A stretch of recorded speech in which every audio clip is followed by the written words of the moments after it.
मैं साफ तौर पर इतना गरीब था कि पूरे शरीर पर सिर्फ एक तांबे का सिक्का बचा था। लेकिन नौकरी बदलने वाले दिन मैंने सबसे ज्यादा खर्चीला पेशा तलवार चिह्न गुरु चुन लिया। सब लोग मुझ पर हंसने लगे, यहाँ तक कि क्लास टीचर भी काले चेहरे से मुझे अपना भविष्य बर्बाद करने वाला कहकर डांटने लगे। लेकिन उन्हें नहीं पता था कि पिछली रात ही मैंने भाग्य विस्फोट सामग्री प्रणाली से बंधन बना लिया था। बस राक्षसों को मारना था और सोने के सिक्के गिरते, सामग्री गिरती, कौशल पुस्तकें गिरती। दूसरे लोग तलवार चिह्न गुरु खेलते थे तो अपनी जमा पूंजी जलाते थे, लेकिन मैं तलवार चिह्न गुरु खेलता था तो राक्षसों की जान जलती थी। 3 घंटे बाद परीक्षण गुप्त क्षेत्र बंद हो गया। मंदिर के सामने लंबे समय से शांत पड़ा अंक स्तंभ अचानक तेज सुनहरी रोशनी से फट पड़ा। सभी ने अनायास ऊपर देखा। अगले ही पल पूरा मैदान स्तब्ध रह गया, क्योंकि अंक तालिका के पहले स्थान पर 2 शब्द स्पष्ट रूप से अंकित थे, शेन यान। और 3 घंटे पहले तक वे लोग यह शर्त लगा रहे थे कि मैं आधा घंटा भी नहीं टिक पाऊंगा। हल्का बादल विद्यालय पेशा परिवर्तन महल। सैकड़ों विद्यार्थी महल में खड़े थे और बीच में रखे पेशा परिवर्तन दिव्य पत्थर को गर्म नजरों से देख रहे थे। आज 18 वर्ष के विद्यार्थियों का पेशा परिवर्तन दिवस था और साधारण लोगों के लिए किस्मत बदलने का अंतिम अवसर भी। बस यदि कोई युद्ध पेशा प्राप्त कर ले तो वह राक्षसों का शिकार कर सकता था, उपकरण प्राप्त कर सकता था और संसाधनों के लिए संघर्ष कर सकता था। उसके बाद हर कदम ऊपर उठने का अवसर था। लेकिन यदि जीवन यापन वाला पेशा मिला तो इस जीवन का अंत लगभग तय था। दूसरे लोग एक राक्षस मारकर 100 स्वर्ण मूल्य का उपकरण प्राप्त कर सकते थे और तुम बाहर 10 साल खदान खोदो, 10 साल जड़ी बूटियां इकट्ठी करो, 10 साल बर्तन सुधारो, तब भी शायद सबसे निम्न स्तर की कौशल पुस्तक न खरीद सको। युद्ध पेशे वाले लोग मांस खाते थे, जीवन पेशे वाले लोग सूप पीते थे और साधारण लोगों के पास तो कटोरा भी नहीं था। मैं शेन यान वही व्यक्ति था जिसके पास कटोरा भी लगभग नहीं बचा था। इसलिए सबको लगता था कि आज मुझे सबसे अधिक प्रार्थना किसी स्थिर जीवन पेशे के लिए करनी चाहिए। कम से कम जीवित तो रहूंगा। लेकिन उन्हें नहीं पता था कि जिस क्षण मैंने पेशा परिवर्तन महल में कदम रखा था, मेरी इच्छा सिर्फ जीवित रहने की नहीं थी, मैं पलटवार चाहता था। अगला शेनयान महल एकदम शांत हो गया। फिर फुसफुसाहटें शुरू हुई। उसकी बारी आ गई। हमारे विद्यालय का सबसे गरीब लड़का, सुना है कल भी वह पुस्तकालय में नकल लिख रहा था। पूरे दिन में सिर्फ 15 तांबे के सिक्के मिले। 15 तांबे के सिक्के, उससे तो एक कटोरी पतला चावल का दलिया भी नहीं मिलेगा। उस जैसे परिवार वाले को खनिक बनना चाहिए, कम से कम पेट भर जाएगा। मैंने नीचे देखा, फीके पड़े कपड़े, बाहों पर पैबंद, जूतों के तले लगभग घिस चुके थे। पूरे शरीर पर सबसे मूल्यवान वस्तु सिर्फ मेरी हथेली में रखा वह एक तांबे का सिक्का था। वही पेशा परिवर्तन दिव्य पत्थर को सक्रिय करने का शुल्क था और वही पिछले आधे महीने की मेरी सारी बचत थी। उसे बचाने के लिए मैंने 15 दिन तक पुस्तकालय में नकल लिखी। 3 बार उंगलियां छिल गईं। कल रात आधी रात तक भूखा रहा, लेकिन एक कटोरी दलिया भी खरीदने की हिम्मत नहीं की। मैं दिव्य पत्थर के सामने पहुंचा और तांबे का सिक्का उसमें रख दिया। रोशनी, दिव्य पत्थर चमक उठा। मेरी आंखों के सामने कई पेशों के विकल्प प्रकट हुए। जीवन पेशे, खनिक, जड़ी बूटी संग्राहक, औषधि किसान, मरम्मतकार, कसाई। साधारण युद्ध पेशे, तलवारबाज, धनुर्धर, ढाल योद्धा, जादूगर। विशेष पेशा, तलवार चिह्न गुरु।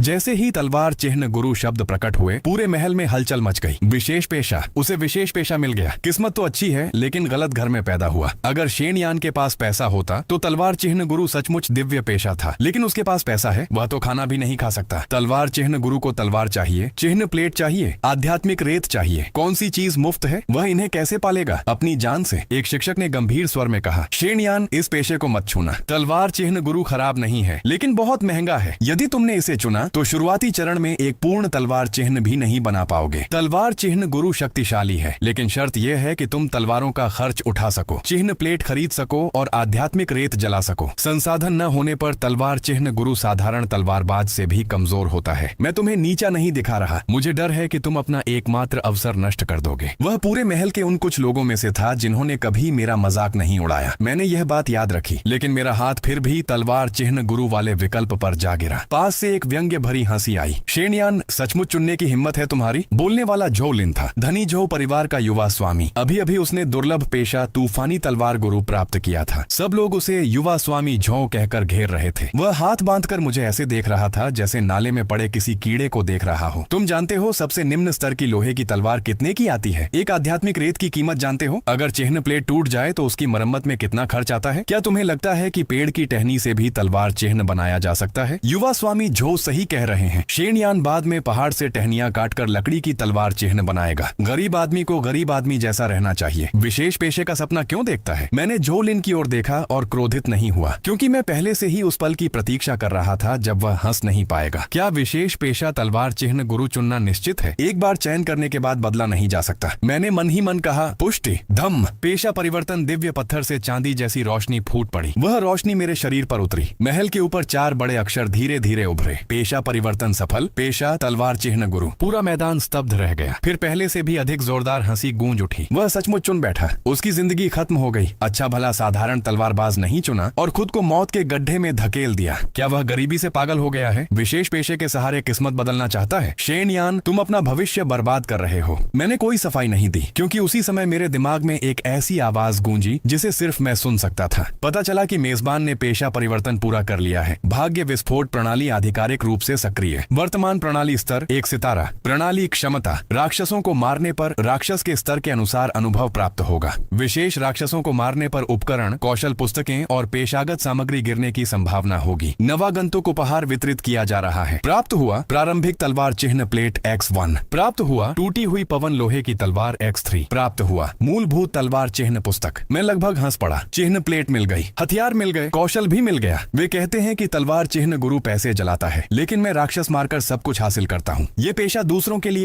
के लिए यह सोना निगलने वाली खाई थी, लेकिन मेरे लिए यह एक विशाल खजाना था। लुओ यूनली ने हाथ उठाया और कहा, अब जबकि तुम सबने पेशा बदल लिया है तो परीक्षण गुप्त क्षेत्र में प्रवेश की तैयारी करो। उसने हाथ लहराया और हर व्यक्ति के हाथ में एक सुरक्षा ताबीज आ गया। गुप्त क्षेत्र की परीक्षा 3 घंटे तक चलेगी। राक्षसों को मारने पर अंक मिलेंगे, जितने अधिक अंक उतना बेहतर पुरस्कार। यदि खतरा हो तो इस ताबीज को तोड़ देना और तुम बाहर आ जाओगे। झोलिन मेरे पास आया। उसने अपने हाथ की लंबी तलवार हिलाई। तलवार की धार पर हल्की बिजली चमक रही थी। एक नजर में ही पता चल रहा था कि उसकी कीमत कम नहीं थी। शेन, ये गुप्त क्षेत्र में जाकर जल्दी मत मर जाना, नहीं तो मुझे तुम्हारा मजाक उड़ाने का मौका भी नहीं मिलेगा। उसके आसपास के लोग और भी जोर से हंस पड़े। बड़ा दिखावा करता है। मैं देखना चाहता हूँ कि तुम लड़ोगे किस चीज से। अगले ही पल स्थानांतरण उपकरण की रोशनी ने पूरे क्षेत्र को निगल लिया। जब मेरी आंखें खुली, मैं पहले से ही एक विशाल गुप्त क्षेत्र के मैदान में खड़ा था। दूर छोटी छोटी पहाड़ियां थीं। घास और पेड़ हवा में झूम रहे थे। हवा में हल्की धुंध थी और समय समय पर जंगल से राक्षसों की गुर्राहट सुनाई दे रही थी। आसपास के विद्यार्थी तुरंत दल बनाने लगे। हमारी टीम में कौन आएगा? कोई उपचार करने वाला है? तलवारबाजों को प्राथमिकता। किसी ने मुझे नहीं बुलाया। कोई मेरे साथ टीम बनाने को तैयार नहीं था। उनकी नजरों में मैं एक गरीब तलवार चिन्ह गुरु था, जो सिर्फ बोझ बनता। मैं मुड़ा और गुप्त क्षेत्र के किनारे की ओर चल पड़ा। मुझे साथियों की जरूरत नहीं थी। मुझे सिर्फ राक्षस चाहिए थे। जितने अधिक उतना अच्छा, क्योंकि हर राक्षस चलता फिरता धन था। कुछ दूर चलने के बाद सामने की झाड़ियों में अचानक हलचल हुई। आधा इंसान जितनी ऊंची एक धूसर बालों वाली आकृति बाहर निकली। राक्षस चूहा, स्तर 1 सामान्य राक्षस। उसने मुझे देखते ही चीख मारी और झपट पड़ा। उसकी गति बहुत तेज थी। उसकी धूसर परछाई जमीन पर लहराई। उसके सड़े हुए पंजे सीधे मेरे गले की ओर बढ़े। मैं पीछे नहीं हटा। मैंने बस अपना दाहिना हाथ उठाया। 3 वायु तलवार गठन। फू! मेरे पीछे की 3 टूटी हुई पवन लोहे की तलवारें एक साथ निकल पड़ी। हालांकि तलवारें टूटी हुई थीं, लेकिन उसी क्षण उनमें से चुभती हुई ठंडी चमक फूट पड़ी। एक तलवार ऊपर से घिरी,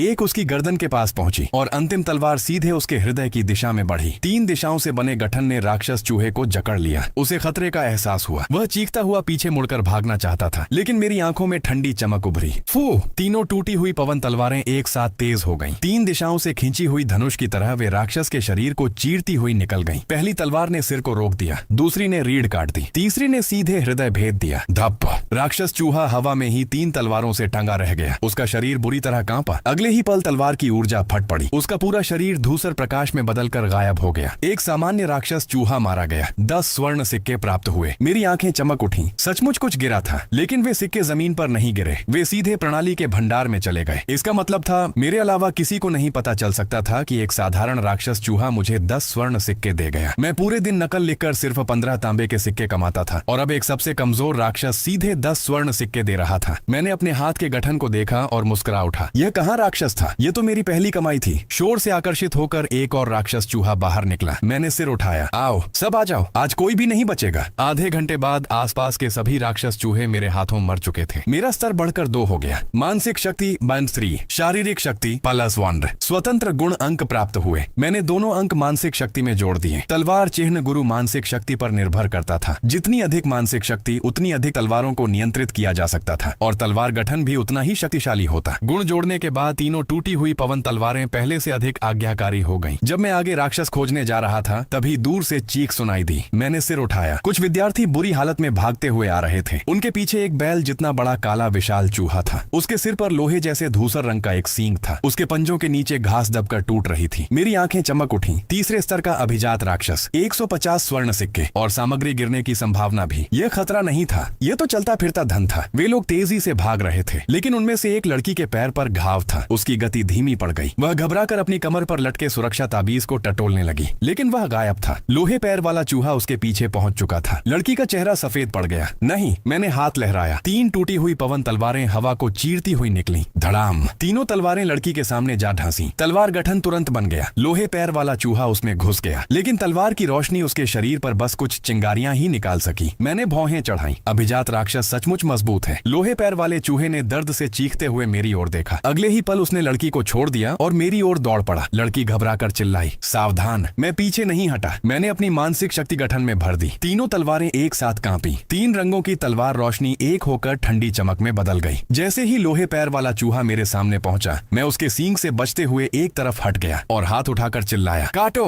ठंडी रोशनी बिजली की तरह निकली। छर्र। लोहे पैर वाले चूहे की एक आंख फट गई। वह दर्द से चीखता हुआ लुढ़क गया। मैंने उसे पलटवार का मौका नहीं दिया। 3 लगातार प्रहार। Swish swish swish. 3 तलवारों की रोशनी लगातार गिरी। अंतिम वार ने उसकी गर्दन काट दी। धड़ाम। उसका विशाल शरीर जमीन पर गिर पड़ा। धरती हल्के से कांप उठी। आसपास की घास हवा के दबाव से झुक गई। उसका लोहे जैसा धूसर सींग अभी भी जमीन में ढंसा हुआ था और ठंडी चमक दे रहा था। अगले ही पल उसके शरीर से धूसर प्रकाश निकलने लगा। प्रकाश के गायब होते ही जमीन पर सिर्फ वही पूरा धूसर सींग बचा। उसी समय केवल मुझे दिखाई देने वाली प्रणाली की सूचना सामने आई। मेजबान ने स्तर 3 के अभिजात राक्षस लोहे पैर चूहे को मार दिया। 150 स्वर्ण सिक्के प्राप्त हुए। सामग्री गिरने का पता चला। लोहे पैर चूहे का सींग X1 प्राप्त हुआ। कुल स्वर्ण सिक्के 470। मैं झुककर उस सींग को प्रणाली के भंडार में रख लिया। जहां तक 150 स्वर्ण सिक्कों का सवाल था, वे पहले ही चुपचाप प्रणाली के भंडार में समा चुके थे। मेरे हाथ का गठन अभी भी गर्म था। तीनों टूटी हुई पवन तलवारें मेरे आसपास घूम रही थीं। उनकी धार पर अभी भी लोहे पैर चूहे का धूसर खून लगा था। वे अब भी टूटी हुई लग रही थीं, लेकिन अब वे मुझे पहले से कहीं अधिक अच्छी लग रही थीं, क्योंकि उन्होंने अभी अभी मेरे लिए 150 स्वर्ण सिक्के कमाए थे। जिस लड़की को मैंने बचाया था, वह अभी भी जमीन पर बैठी थी। उसका चेहरा पीला था। दाहिने पैर पर लोहे पैर चूहे ने गहरा घाव कर दिया था। खून उसकी पिंडली से नीचे बह रहा था, लेकिन जैसे वह दर्द भूल गई हो। वह मुझे खाली नजरों से देख रही थी। क्या तुम सचमुच तलवार चिन्ह गुरु हो? मैंने उसकी ओर देखा। क्या पेशा परिवर्तन का दिव्य पत्थर झूठ बोलता है? लड़की ने मुंह खोला, फिर बंद कर लिया। कुछ क्षण तक वह कुछ कह नहीं सकी। उसका नाम शू छिंगहे था। मुझे याद था। वह विद्यालय में ज्यादा बात नहीं करती थी। उसके परिवार की हालत भी बहुत अच्छी नहीं थी। अभी अभी उसने लकड़ी आत्मा वृक्ष योद्धा का पेशा प्राप्त किया था। लकड़ी आत्मा वृक्ष योद्धा शुरुआती चरण में उसकी युद्ध क्षमता सामान्य थी, लेकिन उसके पास उपचार और सहायता की क्षमता थी, इसलिए उसे एक अच्छा पेशा माना जाता था। शू छिंगहे ने सिर झुका लिया। उसने अपनी कमर से पत्ते के आकार का एक लकड़ी का ताबीज निकाला और घाव पर चिपका दिया। हरी रोशनी चमकी और धीरे धीरे खून बहना बंद हो गया। उसने होंठ काटते हुए धीमे स्वर में कहा, धन्यवाद। मैंने सिर हिलाया। जरूरत नहीं, मैं सच कह रहा था। यह लोहे पैर वाला चूहा मूल रूप से एक अभिजात राक्षस था। अगर मैं उसे न भी बचाता, तब भी मैं उस राक्षस को नहीं छोड़ता। लेकिन यह बात कहने की कोई जरूरत नहीं थी। उसी समय जंगल के भीतर से कदमों की आवाज आने लगी। एक नहीं, कई लोग आ रहे थे। कदमों की आवाज पास आती गई और साथ में हंसी भी सुनाई दी। शू छिंगहे का चेहरा बदल गया। मैंने सिर उठाकर देखा। हल्की बिजली की चमक घूम रही थी। मेरी 3 जर्जर पवन लोहे की तलवारों की तुलना में उसकी तलवार सचमुच एक खजाने जैसी लग रही थी। जोलिन के पीछे कई विद्यार्थी भी थे। एक ढालधारी, 2 तलवारबाज, एक वृक्ष जादूगर और एक उपचार प्रशिक्षु। उनके शरीर पर ज्यादा घाव नहीं थे। स्पष्ट था कि उन्होंने लोहे पैर वाले चूहे से सीधे लड़ाई नहीं की थी। जोलिन ने पहले जमीन पर अभी तक पूरी तरह गायब न हुई धूसर रोशनी को देखा। फिर उसने मेरे पास घूम रही 3 टूटी हुई पवन लोहे की तलवारों को देखा। अंत में उसकी नजर उस जगह पर रुकी जहां मैंने अभी अभी लोहे पैर वाले चूहे का सींग रखा था। उसके चेहरे की मुस्कान धीरे धीरे गायब हो गई। शेन, यह लोहे पैर वाला चूहा तुमने मारा? मैंने हाथ झाड़े। नहीं तो क्या वह खुद मर गया? झोलिन की आंखें सिकुड़ गईं। एक व्यक्ति चिल्लाया, शेन,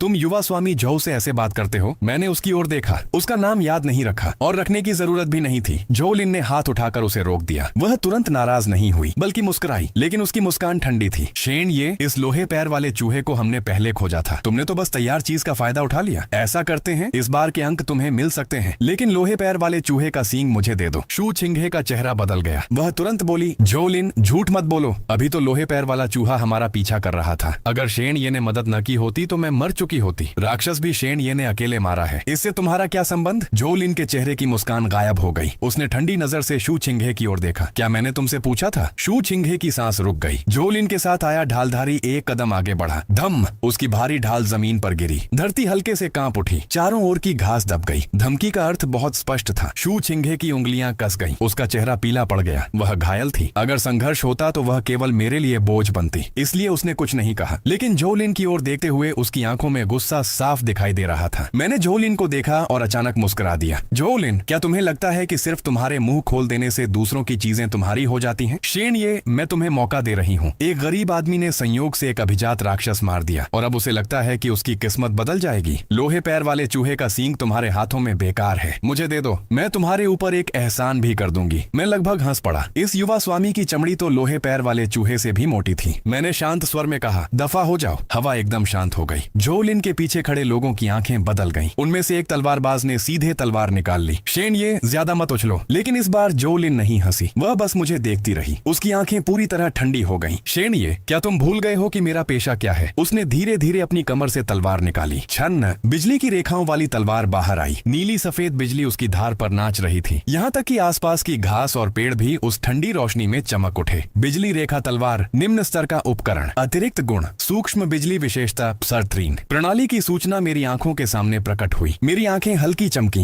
अच्छी चीज, कम से कम मेरी 3 टूटी हुई पवन तलवारों से कहीं बेहतर। झोलिन ने देखा कि मैं उसकी तलवार को घूर रहा हूँ। उसे लगा मैं डर गया हूँ। उसके होंठ ऊपर उठे। देखा, इसे तलवार कहते हैं। तुम्हारे पास जो 3 टूटे लोहे के टुकड़े हैं उन्हें नहीं। आसपास के लोग भी हंसने लगे। युवा स्वामी झो की यह बिजली रेखा तलवार कम से कम 300 स्वर्ण सिक्कों की है। 300, क्या तुम खरीद सकते हो? शेन ये की 3 टूटे तलवारें मिलकर भी 3 चांदी के सिक्कों की नहीं होंगी। तलवार चिन्ह गुरु के पास अच्छी तलवार न हो तो वह कचरा है। मैंने कोई जवाब नहीं दिया क्योंकि वे गलत नहीं थे। अच्छी तलवारों के बिना तलवार चिन्ह गुरु वास्तव में कमजोर होता है। लेकिन वे एक बात भूल गए थे, मैं सिर्फ तलवार नहीं देखता, मैं इंसानों को भी देखता हूँ। मैंने हाथ उठाया। तीनों टूटी हुई पवन तलवारें धीरे धीरे ऊपर उठी। जंग लगी हुई, धार टूटी हुई, इतनी दयनीय कि देखने वाले को दया आ जाए। लेकिन शू छिंघे की आंखें बदल गईं क्योंकि उसने अपनी आंखों से देखा था कि इन्हीं 3 टूटी हुई तलवारों ने लोहे पैर वाले चूहे को मारा था। लेकिन झोलिन ने तिरस्कार से हंसते हुए कहा, क्या तुम सचमुच मुझसे लड़ना चाहते हो? मैंने उसकी ओर देखा। तुम ही तो छीनना चाहती थी। अगर ताकत है तो आओ। झोलिन की आंखें सिकुड़ गईं। मौत ढूंढ रहे हो? जैसे ही उसने कहा, वह एक कदम आगे बढ़ी। उसके पैरों के नीचे घास टूट गई। पूरा शरीर बिजली की तरह मेरे सामने पहुंच गया। बिजली रेखा तलवार तीखी हवा चीरती हुई सीधे मेरे कंधे पर गिरी। उसने कोई दया नहीं दिखाई। अगर यह वार लग जाता तो मेरा पूरा दाहिना हाथ उड़ जाता। शेन ये, सावधान। शू छिंघे चिल्लाई। मैं पीछे नहीं हटा। मेरे हाथ का गठन धीरे से घूम गया। 3 तलवारें, स्विश। तीनों टूटी हुई पवन तलवारें तुरंत एक दूसरे को काटती हुई सामने आ गईं। जब बिजली रेखा तलवार ने गठन पर जोर से प्रहार किया, धड़ाम, नीली सफेद बिजली चारों ओर फैल गई। तीनों पवन तलवारें जोर से कांप उठी। उनमें से एक पर एक नई दरार भी पड़ गई। लेकिन झोलिन का यह वार रुक गया। आसपास की हंसी अचानक बंद हो गई। वह तलवारबाज जो अभी मजाक उड़ा रहा था, उसकी आंखें फैल गईं। रुक गया। वे 3 टूटी तलवारें युवा स्वामी झो के बिजली प्रहार को रोक गईं। झोलिन का चेहरा भी बदल गया। लेकिन जल्द ही उसने ठंडी हंसी हंसी। एक बार रोक लिया तो क्या दूसरा भी रोक लोगे? उसकी आंखें चमक उठी। बिजली रेखा तलवार की रोशनी और तेज हो गई। बिजली प्रहार, स्विश। लेकिन उसी क्षण तीनों टूटी हुई पवन तलवारें अचानक अलग हो गईं। वे अब रक्षा नहीं कर रही थीं, बल्कि झोलिन के आसपास 3 दिशाओं में जा धंसी। तलवारों की रोशनी ने एक त्रिकोण बना दिया। झोलिन आगे बढ़ना चाहती थी, लेकिन अचानक उसके कदम धीमे पड़ गए, जैसे कोई अदृश्य शक्ति उसे रोक रही हो। और मुझे इसी क्षण की प्रतीक्षा थी। 3 तलवारें, घूमो। तीनों टूटी हुई पवन तलवारें एक साथ घूमने लगी। 3 दिशाओं से तलवारों की रोशनी झोलिन की ओर गिरी। कलाई, घुटना, कंधा, सभी उसकी रक्षा के कमजोर स्थान थे। झोलिन का चेहरा बदल गया। वह जल्दी से तलवार घुमाकर बचाव करने लगी। चिंगारियां उड़ी। बिजली की रोशनी बिखर गई। उसकी बिजली रेखा तलवार वास्तव में मेरी पवन तलवारों से अधिक शक्तिशाली थी। हर टकराव में मेरी तलवारें कांप उठती थीं। लेकिन समस्या यह थी, मेरे पास 3 तलवारें थीं और उसके पास सिर्फ एक। वह सामने से बच सकती थी, लेकिन बगल से नहीं। बगल से बचती तो उसकी पीठ खुल जाती। सिर्फ 10 से अधिक सांसों के समय में ही झोलिन की आस्तीन तलवार की रोशनी से कट चुकी थी। उसकी आस्तीन फट गई और कंधे पर भी एक रक्त रेखा उभर आई। ताजा खून बह निकला और उसके शानदार वस्त्रों को लाल कर दिया। झोलिन का चेहरा पूरी तरह बदल गया। घाव गंभीर होने के कारण नहीं, बल्कि अपमान के कारण। वह प्रतिष्ठित झो परिवार की युवती, दुर्लभ पेशे की बिजली चिन्ह तलवारबाज, मेरे जैसे गरीब तलवार चिन्ह गुरु द्वारा दबाई जा रही थी, और वह भी इतने लोगों के सामने। वह इसे स्वीकार नहीं कर पा रही थी। शेन ये, क्या तुम्हें सच में लगता है कि इन 3 टूटी तलवारों के सहारे तुम मेरा मुकाबला कर सकते हो? उसने दोनों हाथों से तलवार पकड़ी। बिजली चिन्ह तलवार की चमक अचानक तेज हो गई। सफेद नीली बिजली की रेखाएं तलवार की धार पर चमकने लगी। हवा में हल्की गड़गड़ाहट गूंज उठी। शू छिंघे का चेहरा बदल गया। यह बिजली चिन्ह गठन है। यह आध्यात्मिक ऊर्जा और तलवार कला को एक साथ फाड़ देता है। शेन याओ, पीछे हटो। झोलिन हंसी। देर हो चुकी है। उसने जोर से तलवार नीचे मारी। फू!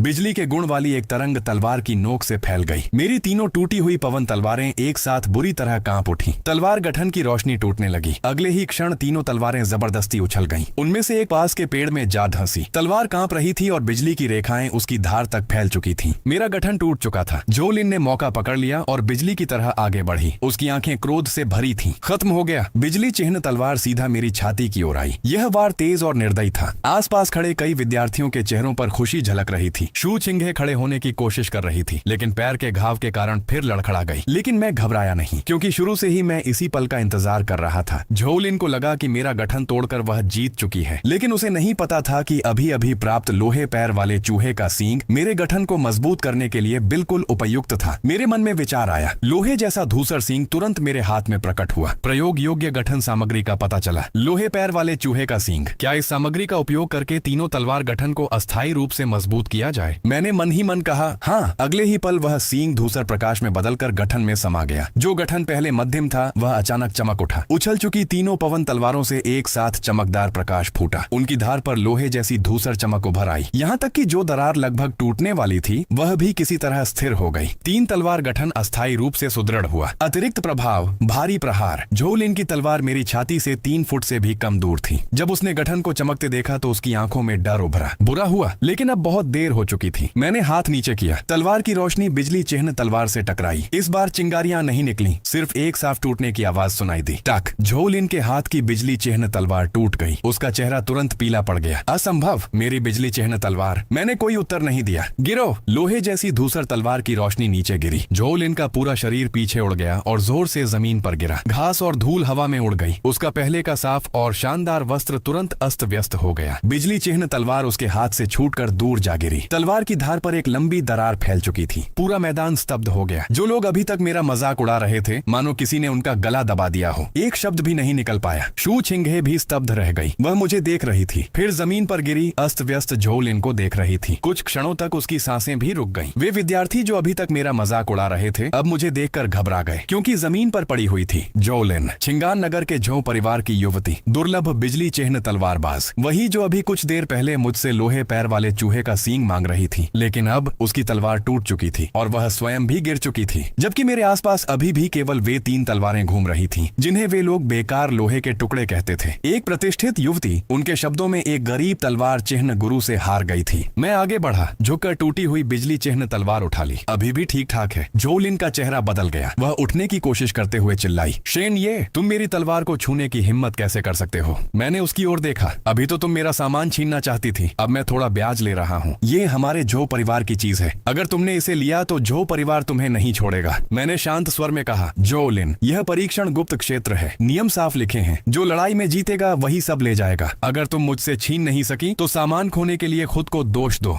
झो लिन का चेहरा लाल पड़ गया। वह कुछ कहना चाहती थी, लेकिन इतने लोग देख रहे थे। पहले वही मेरा लोहे पैर वाले चूहे का सींग छीनना चाहती थी। पहला वार भी उसी ने किया था। अब हारने के बाद अगर वह झो परिवार का नाम लेती तो केवल और अपमानित होती। मैंने उसकी ओर देखना भी छोड़ दिया और गुप्त क्षेत्र के भीतर की ओर चल पड़ा। शू चिंघे अपने घायल पैर के साथ पीछे पीछे आई। उसने मेरे हाथ में टूटी बिजली चिन्ह तलवार की ओर देखा। धीरे से बोली, शेन ये, क्या तुम सच में उसकी तलवार रख लोगे? क्या उसे वापस नहीं करोगे? नहीं, मुझे बस लगता है कि वह यह बात आसानी से नहीं भूलेगी। मैं मुस्कुराया। वह भूले या नहीं यह उसका मामला है। मैं अपनी युद्ध लूट लूं या नहीं यह मेरा मामला है। शू चिंघे कुछ क्षणों के लिए चुप रह गई, फिर हल्के से सिर हिलाया। कुछ दूर जाने के बाद यह सुनिश्चित करके कि झो लिन और उसके लोग पीछे नहीं आ रहे थे, मैं एक पेड़ के नीचे रुक गया। मैंने हाथ में टूटी हुई बिजली चिन्ह तलवार को देखा। अगले ही पल प्रणाली की सूचना सामने आई। विघटित किए जाने योग्य उपकरण का पता चला। क्षतिग्रस्त बिजली चिन्ह तलवार, विघटन के बाद प्राप्त होगा 100 स्वर्ण सिक्के। बिजली चिन्ह लोहा X2। मेरी आंखें चमक उठी। ऐसी भी अच्छी बात होती है। मैं तो बस थोड़ा ब्याज वसूलना चाहता था, लेकिन झो लिन की तलवार से भी स्वर्ण सिक्के मिल सकते थे। मैंने मन ही मन कहा, विघटित करो। विघटन सफल। 100 स्वर्ण सिक्के प्राप्त हुए। टूटी हुई बिजली चिन्ह तलवार मेरे हाथ में प्रकाश कणों में बदल गई। अंत में केवल अंगूठे के आकार की 2 धूसर धातु की टिकियां बची। उनकी सतह पर हल्की बिजली की रेखाएं चमक रही थीं। यह तो मेरी 5 तलवारों को मजबूत करने के लिए बिल्कुल सही है। शू चिंघे मेरे पास खड़ी थी। जब उसने बिजली चिन्ह तलवार को अचानक गायब होते देखा तो उसकी आंखें फैल गईं। यह, मैंने शांत स्वर में कहा, बहुत ज्यादा टूट चुकी थी। हाँ। शू चिंघे को स्पष्ट रूप से विश्वास नहीं हुआ, लेकिन वह समझदार थी। उसने और सवाल नहीं पूछे। उसी समय जंगल की गहराई से धीमी गुर्राहट सुनाई दी। आवाज बहुत तेज नहीं थी, लेकिन ऐसा लग रहा था जैसे कोई गले को दबाकर गुर्रा रहा हो। वह लोहे पैर वाले चूहे से भी अधिक डरावनी थी। मैंने सिर उठाया। दूर पेड़ों की छाया हिल रही थी। घास की पत्तियां एक एक करके दबती जा रही थीं। धूसर काले साए जमीन से चिपककर धीरे धीरे आगे बढ़ रहे थे। उनका आकार भेड़ियों जैसा था, लेकिन वे उनसे कई गुना पतले थे, चारों पैर लंबे थे, जोड़ बाहर की ओर मुड़े हुए थे। उनकी आंखों में हरी चमक थी। सबसे डरावनी बात थी उनके आगे के पंजे। हर पंजा आधा फुट लंबा था और वे एक नहीं थे, कम से कम 7 या 8 थे। शू छिंघे का चेहरा बदल गया। पंजा दानवों का झुंड। ये राक्षस बहुत तेज होते हैं। इनके पंजों में जहर होता है। अगर एक बार खरोंच लग जाए तो जहर घाव के साथ ऊर्जा मार्गों में फैल जाता है। हमें इनके आसपास से निकल जाना चाहिए। लेकिन मैं उन लगातार पास आते राक्षसों को देख रहा था और मेरी आंखें और अधिक चमक रही थीं। तीसरे स्तर के सामान्य राक्षस, 1 के 30 स्वर्ण सिक्के, 8 होंगे 240 स्वर्ण सिक्के। दूसरों के लिए यह एक राक्षसी झुंड था, लेकिन मेरे लिए ये तो स्वर्ण सिक्के थे जो खुद कतार लगाकर मेरे पास चले आ रहे थे। मैं पीछे नहीं हटा। इसके बजाय मैंने तीनों टूटी हुई पवन तलवारें निकाल ली। फिर मैंने अभी अभी बिजली चिन्ह तलवार को विघटित करके प्राप्त किए गए 2 बिजली चिन्ह लोहे के टुकड़ों को अपनी हथेली में पकड़ लिया। तुरंत प्रणाली की सूचना गूंज उठी। मजबूत करने योग्य सामग्री का पता चला। बिजली चिन्ह लोहा X2। क्या बिजली चिन्ह लोहा X2 खर्च करके 2 टूटी हुई पवन तलवारों को मजबूत किया जाए? मैंने बिना किसी झिझक के मन ही मन कहा हाँ। अगले ही पल 2 बिजली चिन्ह लोहे के टुकड़े नीले धूसर प्रकाश में बदलकर 2 तलवारों में समा गए। टन।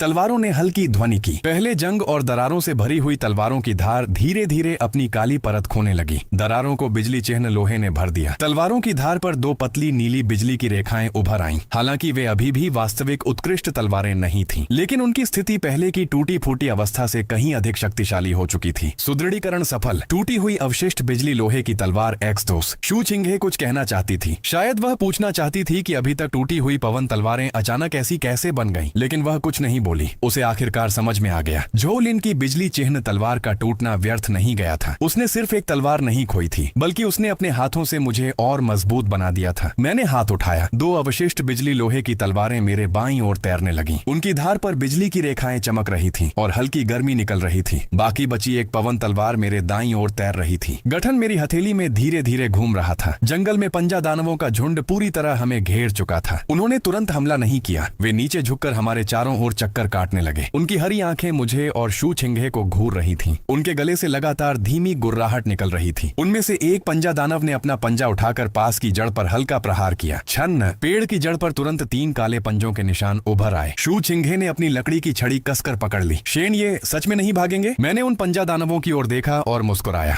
भागूं? पैसा खुद चलकर सामने आ गया है, फिर क्यों भागूं? जैसे ही मेरी बात समाप्त हुई, सबसे आगे वाले पंजा दानव ने शरीर नीचे झुकाया। उसके पिछले पैर जोर से जमीन पर पड़े। पूरी आकृति तीर की तरह निकल पड़ी। उसके पंजों ने हवा को चीरते हुए सीधे मेरे गले की ओर हमला किया। मैंने एक कदम आगे बढ़ाया। तीनों तलवारें एक साथ गूंज उठी। 3 प्रतिभा तलवार गठन। फू। 2 अवशिष्ट बिजली लोहे की तलवारें सबसे पहले हवा को चीरती हुई निकली। उनकी धार पर नीली बिजली चमकी। अगले ही पल तलवारों की रोशनी सीधे पंजा दानव के जहरीले पंजों की ओर चली गई। उसी समय छिंगलान अकादमी के बाहर पेशा परिवर्तन महल में एक विशाल परीक्षण अंक तालिका हवा में तैर रही थी। पहले स्थान पर झोउ लिन का नाम था। पहला स्थान झोउ लिन, अंक 990। दूसरा स्थान झाओ युआन, अंक 130। तीसरा स्थान चेन युए, अंक 110। और मैं अभी कुछ समय पहले तक शीर्ष 10 में भी नहीं था। लेकिन इसी क्षण अंक तालिका अचानक कांपी। मेरा नाम पागलों की तरह ऊपर चढ़ने लगा। 9वां स्थान शेन यान, अंक 140। 5वां स्थान शेन यान, अंक 230। दूसरा स्थान शेन यान, अंक 380। अगले ही क्षण तालिका फिर बदली। पहला स्थान शेन यान, अंक 510। पूरा पेशा परिवर्तन महल एकदम शांत हो गया। सभी ने सिर उठाकर देखा। लुओ यूनली भी अपनी जगह पर जम गया। एक गुरु चौंक कर बोला, शेन यान, उसके अंक इतनी तेजी से कैसे बढ़ रहे हैं? उसकी बात खत्म होते ही अंक तालिका फिर बदली। पहला स्थान शेन यान, अंक 570। दूसरा स्थान झोउ लिन, अंक 990। तीसरा स्थान झाओ लिन, अंक 130। इस क्षण पूरा महल पूरी तरह शांत था। कोई कुछ नहीं बोल रहा था, कोई हंस भी नहीं रहा था। सभी की नजर पहले स्थान पर लिखे उस नाम पर थी, शेन यान। 3 घंटे पहले वे कह रहे थे कि मैं खत्म हो गया हूँ। कह रहे थे कि एक गरीब आदमी तलवार चिन्ह गुरु बनने योग्य नहीं। कह रहे थे कि मैं गुप्त क्षेत्र में आधे घंटे से अधिक जीवित नहीं रहूंगा। लेकिन अब मैं पहले स्थान पर था, झोउ लिन दूसरे स्थान पर था और मेरे अंक उससे 3 गुना अधिक थे। छिन ले खड़ी थी। उसका चेहरा कभी पीला कभी सफेद पड़ रहा था। उसका अपना भविष्य नष्ट कर रहे हो वाला वाक्य जैसे अभी भी महल में गूंज रहा था। लेकिन अंक तालिका पर लिखा नाम किसी भी उत्तर से अधिक प्रभावी था। लुओ यूनली की आंखें हल्की कांपी। वह पहले स्थान के नाम को देखते हुए धीरे से बोला, शेन यान, तुम गुप्त क्षेत्र में आखिर कर क्या रहे हो? परीक्षण गुप्त क्षेत्र में। पहले पंजा दानव की चीख निकलने से पहले ही मैंने हाथ उठा दिया। 2 अवशिष्ट बिजली तलवारें भीतर घूम रही थीं। उनकी धार पर बिजली की रेखाएं हल्की चमक रही थीं और भनभनाहट कर रही थीं। अंतिम पवन तलवार सामने तैर रही थी। तीनों तलवारें त्रिकोण बनाकर खड़ी थीं।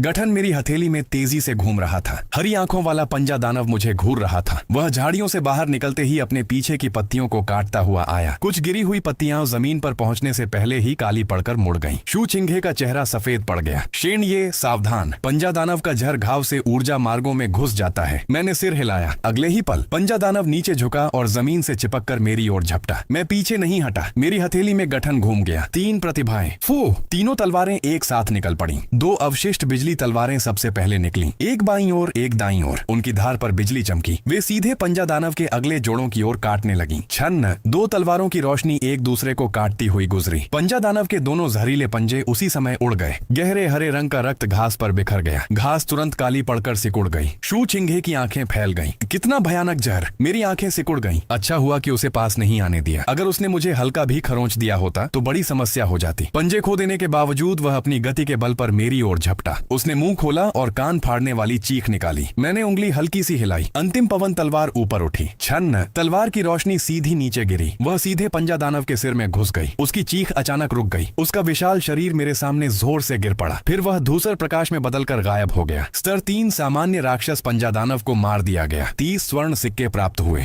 वर्तमान स्वर्ण सिक्के 600। स्वर्ण सिक्के तुरंत भंडार में समा गए। मेरी आंखें और चमक उठी। बाकी पंजा दानव हमला रोककर एक साथ बाहर निकल आए। 1, 2, 3 पूरे 7। वे चारों पैरों पर घास और पत्थरों के बीच बिजली की गति से दौड़ रहे थे। उनके पंजे जमीन को खुरचते हुए तीखी आवाजें निकाल रहे थे। बहुत ज्यादा है। मैं बाईं ओर की 2 को रोकती हूँ। शू चिंघे ने अपनी लकड़ी की छड़ी उठाई। हरी रोशनी चमकी। 2 बेलें जमीन से निकलकर बाईं ओर के 2 पंजा दानवों की ओर बढ़ी। लेकिन वह घायल थी। उसकी आध्यात्मिक शक्ति स्पष्ट रूप से अस्थिर थी। बेलें बस एक पल के लिए उन्हें बांध पाईं और अगले ही पल पंजा दानवों ने उन्हें चीर डाला। शू चिंघे कराह उठी। उसका चेहरा और सफेद पड़ गया। मैंने पीछे मुड़कर भी नहीं देखा। मेरे पीछे रहो, उन्हें तुम्हें छूने मत देना। लेकिन तुम अकेले। मैंने उसकी बात बीच में काट दी। मैं अकेला ही काफी हूँ। जैसे ही मेरे शब्द समाप्त हुए, 7 पंजा दानव एक साथ झपट पड़े। चारों ओर की घास हवा के दबाव से झुक गई। उनके पंजों ने हवा में गहरे हरे रंग की रेखाएं खींच दी। मैं आधा कदम पीछे हटा। गठन स्थिर रहा। 3 प्रतिभा चक्र गठन। स्तर 3 सामान्य राक्षस पंजा दानव को मार दिया गया। अनुभव +30। स्तर 3 सामान्य राक्षस पंजा दानव को मार दिया गया। अनुभव +30। स्तर 3 सामान्य राक्षस पंजा दानव को मार दिया गया। अनुभव +30। प्रणाली की सूचनाएं लगातार सामने आ रही थी। मैंने उन पर ध्यान नहीं दिया। मेरे कदम घास पर हल्के हल्के सरक रहे थे। पंजा दानवों की गति बहुत तेज थी, लेकिन वे मेरे गठन को नहीं तोड़ सकते थे। तीनों तलवारें 3 प्रकाश धाराओं की तरह जंगल में लगातार घूम रही थीं। हर बार जब वे चमकती, एक पंजा दानव गिर जाता। आखिरी पंजा दानव को समझ आ गया कि वह जीत नहीं सकता। वह मुड़कर भागना चाहता था, लेकिन उसका शरीर अचानक जम गया और अगले ही पल वह जमीन पर गिर पड़ा। स्तर 3 सामान्य राक्षस पंजा दानव को मार दिया गया। अनुभव +30। वर्तमान अनुभव 810। बाकी 7 पंजा दानव पूरी तरह समाप्त हो गए। चारों ओर की वनस्पति अस्त व्यस्त हो गई थी। कई चट्टानों पर अभी भी उनके पंजों के निशान बने हुए थे। हवा में हल्की आध्यात्मिक शक्ति की तरंगें बाकी थीं। शू चिंघे मेरे पीछे खड़ी थी। उसकी लकड़ी की छड़ी अब भी उसके हाथ में थी, लेकिन वह बहुत देर तक हिली तक नहीं। शेन यान, क्या तुम सच में अभी अभी पेशा बदल कर आए हो? मैंने तीनों तलवारें वापस बुला ली और शांत स्वर में कहा, तुम भी तो हो? शू चिंघे चुप हो गई। हाँ, वह भी अभी अभी पेशा बदल कर आई थी, लेकिन वह 2 पंजा दानवों को भी नियंत्रित नहीं कर पाई थी और मैं अकेले पूरे झुंड को खत्म कर चुका था। दोनों नए पेशे वाले थे, लेकिन अंतर इतना बड़ा था कि वह कुछ समय तक कुछ बोल ही नहीं पाई। उसी समय मेरे शरीर में अचानक गर्माहट उठी। मैंने बिना झिझक अपने सभी गुण अंक मानसिक शक्ति में जोड़ दिए। मानसिक शक्ति बढ़ने के बाद मुझे स्पष्ट महसूस हुआ कि गठन और तीनों तलवारों के बीच संबंध और मजबूत हो गया है। पहले 3 तलवारों को नियंत्रित करना ऐसा लगता था जैसे बीच में एक पतली परत हो। अब वह परत गायब हो चुकी थी। 2 अवशिष्ट बिजली लोहे की तलवारें मेरे आसपास हल्के से कांप रही थीं, मानो उनमें आत्मा आ गई हो। शू चिंघे मुझे देख रही थी। उसकी आंखें जटिल भावों से भरी थीं। तुम फिर मजबूत हो गए? मैंने सिर हिलाया। उसने मुंह खोला, लेकिन अंत में सिर्फ इतना ही कह सकी, बहुत तेज। मैंने कोई जवाब नहीं दिया,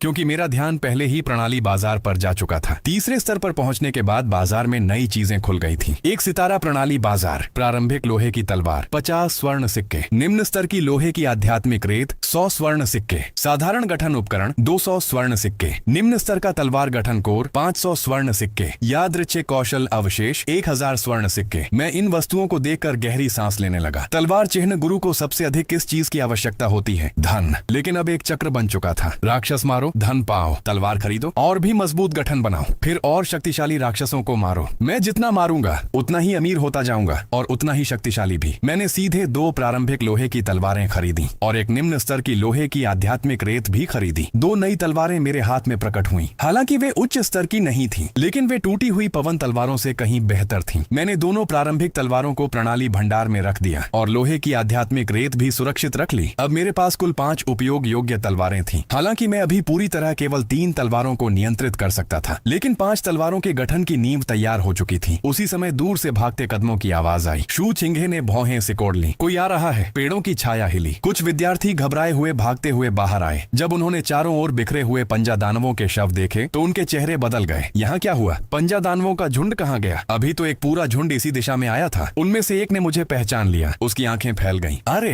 ये सब क्या तुमने मारा है? मैंने कोई उत्तर नहीं दिया, बस अपनी तलवारें वापस बुला ली। लेकिन यही उत्तर के लिए काफी था। उनके चेहरों पर तुरंत कई भाव उभर आए। आश्चर्य, संदेह और थोड़ा भय। अभी कुछ समय पहले पेशा परिवर्तन महल में वे सब मेरा मजाक उड़ा रहे थे। कह रहे थे कि एक गरीब आदमी का तलवार चिन्ह गुरु बनना आत्महत्या है। लेकिन अब वे एक पंजा दानव से लड़ने के लिए भी टीम बनाते थे और मैं अकेले पूरे झुंड को साफ कर चुका था। उनमें से एक ने थूक निकला। तुम्हारे कितने अंक हैं? मैंने शांत स्वर में कहा। पता नहीं। उसने तुरंत अपना परीक्षण ताबीज खोला। अगले ही पल उसका चेहरा बदल गया। पहला स्थान। बाकी लोगों ने भी जल्दी जल्दी अपने ताबीज देखे। फिर सभी स्तब्ध रह गए। पहला स्थान शेन यान, अंक 570। दूसरा स्थान जोलिन, अंक 990। तीसरा स्थान जाओ योंग, अंक 130। उन विद्यार्थियों के चेहरे धीरे धीरे बदल गए। अभी तक वे मुझ पर शक कर रहे थे। अब किसी के मुंह से एक शब्द नहीं निकल रहा था। 570? युवा स्वामी जो के तो सिर्फ 190 अंक हैं। पूरा 380 अंकों का अंतर। यह असंभव है। शेन यान अभी अभी तलवार चिन्ह गुरु बना है। एक ऐसा तलवार चिन्ह गुरु जो तलवार तक खरीद नहीं सकता। उसके अंक इतनी तेजी से कैसे बढ़ सकते हैं? मैंने उनकी ओर देखा। क्या तलवार चिन्ह गुरु राक्षस नहीं मार सकते? वह व्यक्ति तुरंत चुप हो गया। उसके पास कोई उत्तर नहीं था। शू चिंघे मुझे देख रही थी। उसकी आंखों में हल्की चमक थी। उसी समय जंगल के दूसरे छोर से गुस्से से भरी आवाज आई। शेन यान। मैंने मुड़कर देखा। झोलिन आ चुका था। उसने नए कपड़े पहन लिए थे, लेकिन उसका चेहरा अब भी बदसूरत था। उसके कंधे पर तलवार की रोशनी से बना घाव अभी भी मौजूद था। उसके पीछे 7-8 विद्यार्थी थे, पहले से कहीं अधिक। स्पष्ट था कि उसने फिर से एक टीम बना ली थी। वह मुझे ऐसे घूर रहा था जैसे मुझे खा जाएगा। और जब उसकी नजर मेरी 2 बिजली रेखाओं वाली तलवारों पर पड़ी, उसका चेहरा तुरंत विकृत हो गया। मेरी बिजली चिन्ह तलवार। तुमने मेरी बिजली चिन्ह तलवार को पिघला दिया। मैंने शांत स्वर में कहा। बेकार चीज का उपयोग कर लिया। झोलिन लगभग खून उगलने वाला था। वह बिजली चिन्ह तलवार जो परिवार ने खास उसके लिए तैयार की थी, उसकी कीमत कम नहीं थी। लेकिन अब मैंने न केवल उसे तोड़ दिया था, बल्कि उसे अपनी टूटी तलवारों को मजबूत करने में भी इस्तेमाल कर लिया था। यह उससे भी अधिक पीड़ादायक था। उसने दांत पीसते हुए कहा। शेन यान, घमंड मत करो। कुछ कमजोर राक्षस मार लेने से पहले स्थान पर पहुंच गए हो तो इसका मतलब यह नहीं कि तुम सच में मुझसे मजबूत हो। मैंने उसकी ओर देखा। अभी तो तुमने खुद कोशिश की थी, है ना? चारों ओर अचानक सन्नाटा छा गया। झोलिन का चेहरा तुरंत सख्त हो गया। उसके पीछे खड़े लोग एक दूसरे को देखने लगे। स्पष्ट था कि उन्होंने अभी की घटना के बारे में सुन रखा था। झोलिन को मैंने हराया था और उसकी तलवार भी ले ली थी। यह उसके लिए सबसे बड़ा अपमान था। झोलिन ने मुट्ठियां भींच ली। वह मेरी लापरवाही थी। अगर तुमने छिपकर हमला नहीं किया होता तो मैं कभी नहीं हारता। मैंने शांत स्वर में कहा। पहले तलवार किसने निकाली थी? बिजली चिन्ह तलवार की शक्ति का उपयोग किसने किया था? और हारने के बाद तुम उसे छिपकर हमला कहना चाहते हो? आसपास खड़े लोगों की निगाहें बदल गईं। कई लोग पहले पूरी बात नहीं जानते थे, लेकिन अब यह सुनने के बाद जब उन्होंने झोलिन की ओर देखा, लेकिन चारों ओर की निगाहें साफ तौर पर अजीब हो चुकी थी। झोलिन का चेहरा और भी बदसूरत हो गया। उसे पता था कि अगर वह और बोलता रहा तो उसका अपमान और बढ़ेगा। इसलिए उसने ठंडी आवाज में कहा। शेन यान, यह परीक्षा अभी खत्म नहीं हुई है। अभी पहले स्थान पर होने का मतलब यह नहीं कि अंत में भी तुम पहले रहोगे। गुप्त क्षेत्र के अंदर और भी ऊंचे स्तर के राक्षस हैं। क्या तुम में अंदर तक जाने की हिम्मत है? मैंने गुप्त क्षेत्र की गहराई की ओर देखा। वहां आध्यात्मिक धुंध और घनी थी। राक्षसों की गर्जना और भारी थी। स्पष्ट था कि अंदर के राक्षस और अधिक शक्तिशाली थे। लेकिन मेरे लिए जितना ऊंचा स्तर उतने अधिक स्वर्ण सिक्के। मैंने बिना किसी झिझक के कहा। बिल्कुल। झोलिन ने सिर हिलाया। अच्छा, तो देखते हैं अंत में किसके अंक अधिक होते हैं। यह कहकर वह अपने लोगों को लेकर दूसरी दिशा में चला गया। शू चिंघे ने धीमी आवाज में कहा। वह इतनी आसानी से हार नहीं मानेगा। मैंने झोलिन की जाती हुई पीठ की ओर देखा। मैंने भी उसे यूं ही छोड़ने का इरादा नहीं किया है। शू चिंघे चौंक गई। मैंने कुछ नहीं समझाया, क्योंकि अभी अभी मैंने देख लिया था कि झोलिन की टोली में कुछ लोग बार बार हमारी तरफ देख रहे थे। उनकी आंखों में डर नहीं था, बल्कि गणना थी। वे सीधे हमला नहीं करेंगे, लेकिन मौका मिलते ही कुछ न कुछ जरूर करेंगे। लेकिन मुझे कोई फर्क नहीं पड़ता। अगर वे हाथ बढ़ाएंगे तो मुझे फिर से ब्याज वसूलने में कोई आपत्ति नहीं होगी। मैं मुड़ा और गुप्त क्षेत्र की ओर गहराई में बढ़ गया। शू चिंघे मेरे पीछे चलने लगी। क्या मैं तुम्हारे साथ चल सकती हूँ? मैंने उसकी ओर देखा। वह तुरंत बोली। मैं तुम्हारे राक्षस नहीं छीनूंगी। मैं आध्यात्मिक ऊर्जा का पता लगा सकती हूँ और साधारण उपचार भी कर सकती हूँ। अभी तुमने मेरी जान बचाई थी। कम से कम मैं तुम्हारे लिए बोझ नहीं बनना चाहती। मैंने थोड़ा सोचा और मना नहीं किया। लकड़ी आत्मा वृक्ष गुरु गुप्त क्षेत्र में वास्तव में उपयोगी था और शू चिंघे भी बुरी नहीं थी। सबसे महत्वपूर्ण बात, अभी उसने मेरे लिए बोलने की हिम्मत की थी। बस यही काफी था। मैंने कहा, पीछे आ जाओ। जाओ। शू छिंघे की आंखें चमक उठी। अगले आधे घंटे तक हम लगातार अंदर बढ़ते गए। स्तर 4 धुंध छाया सांप, स्तर 3 पंजा दानव, स्तर 4 नीले दांत वाला भेड़िया। जिस भी राक्षस से सामना हुआ मैंने किसी को नहीं छोड़ा। जंगल के भीतर तलवारों की रोशनी लगातार चमकती रही। राक्षसों की चीखें हवा को चीरती रहीं। शू छिंघे शुरुआत में घबराई हुई थी, लेकिन बाद में पूरी तरह सुन्न हो चुकी थी। वह राक्षसों की स्थिति महसूस करती थी और मैं हत्या करता था। कभी कभी कोई राक्षस पीछे से हमला करता तो वह बेलों से उसे रोक लेती और मुझे बस उसी एक पल की जरूरत होती। स्तर 4 सामान्य राक्षस को मार दिया, 40 स्वर्ण सिक्के प्राप्त। स्तर 4 सामान्य राक्षस नीले दांत वाले भेड़िए को मार दिया, 40 स्वर्ण सिक्के प्राप्त। स्तर 3 अभिजात्य राक्षस विषदांत भेड़िए को मार दिया, 150 स्वर्ण सिक्के प्राप्त। सामग्री प्राप्त विषदांत एक्स वंड। स्वर्ण सिक्के लगातार बढ़ते जा रहे थे, अंक भी लगातार ऊपर जा रहे थे। जब मैंने फिर से परीक्षण ताबीज देखा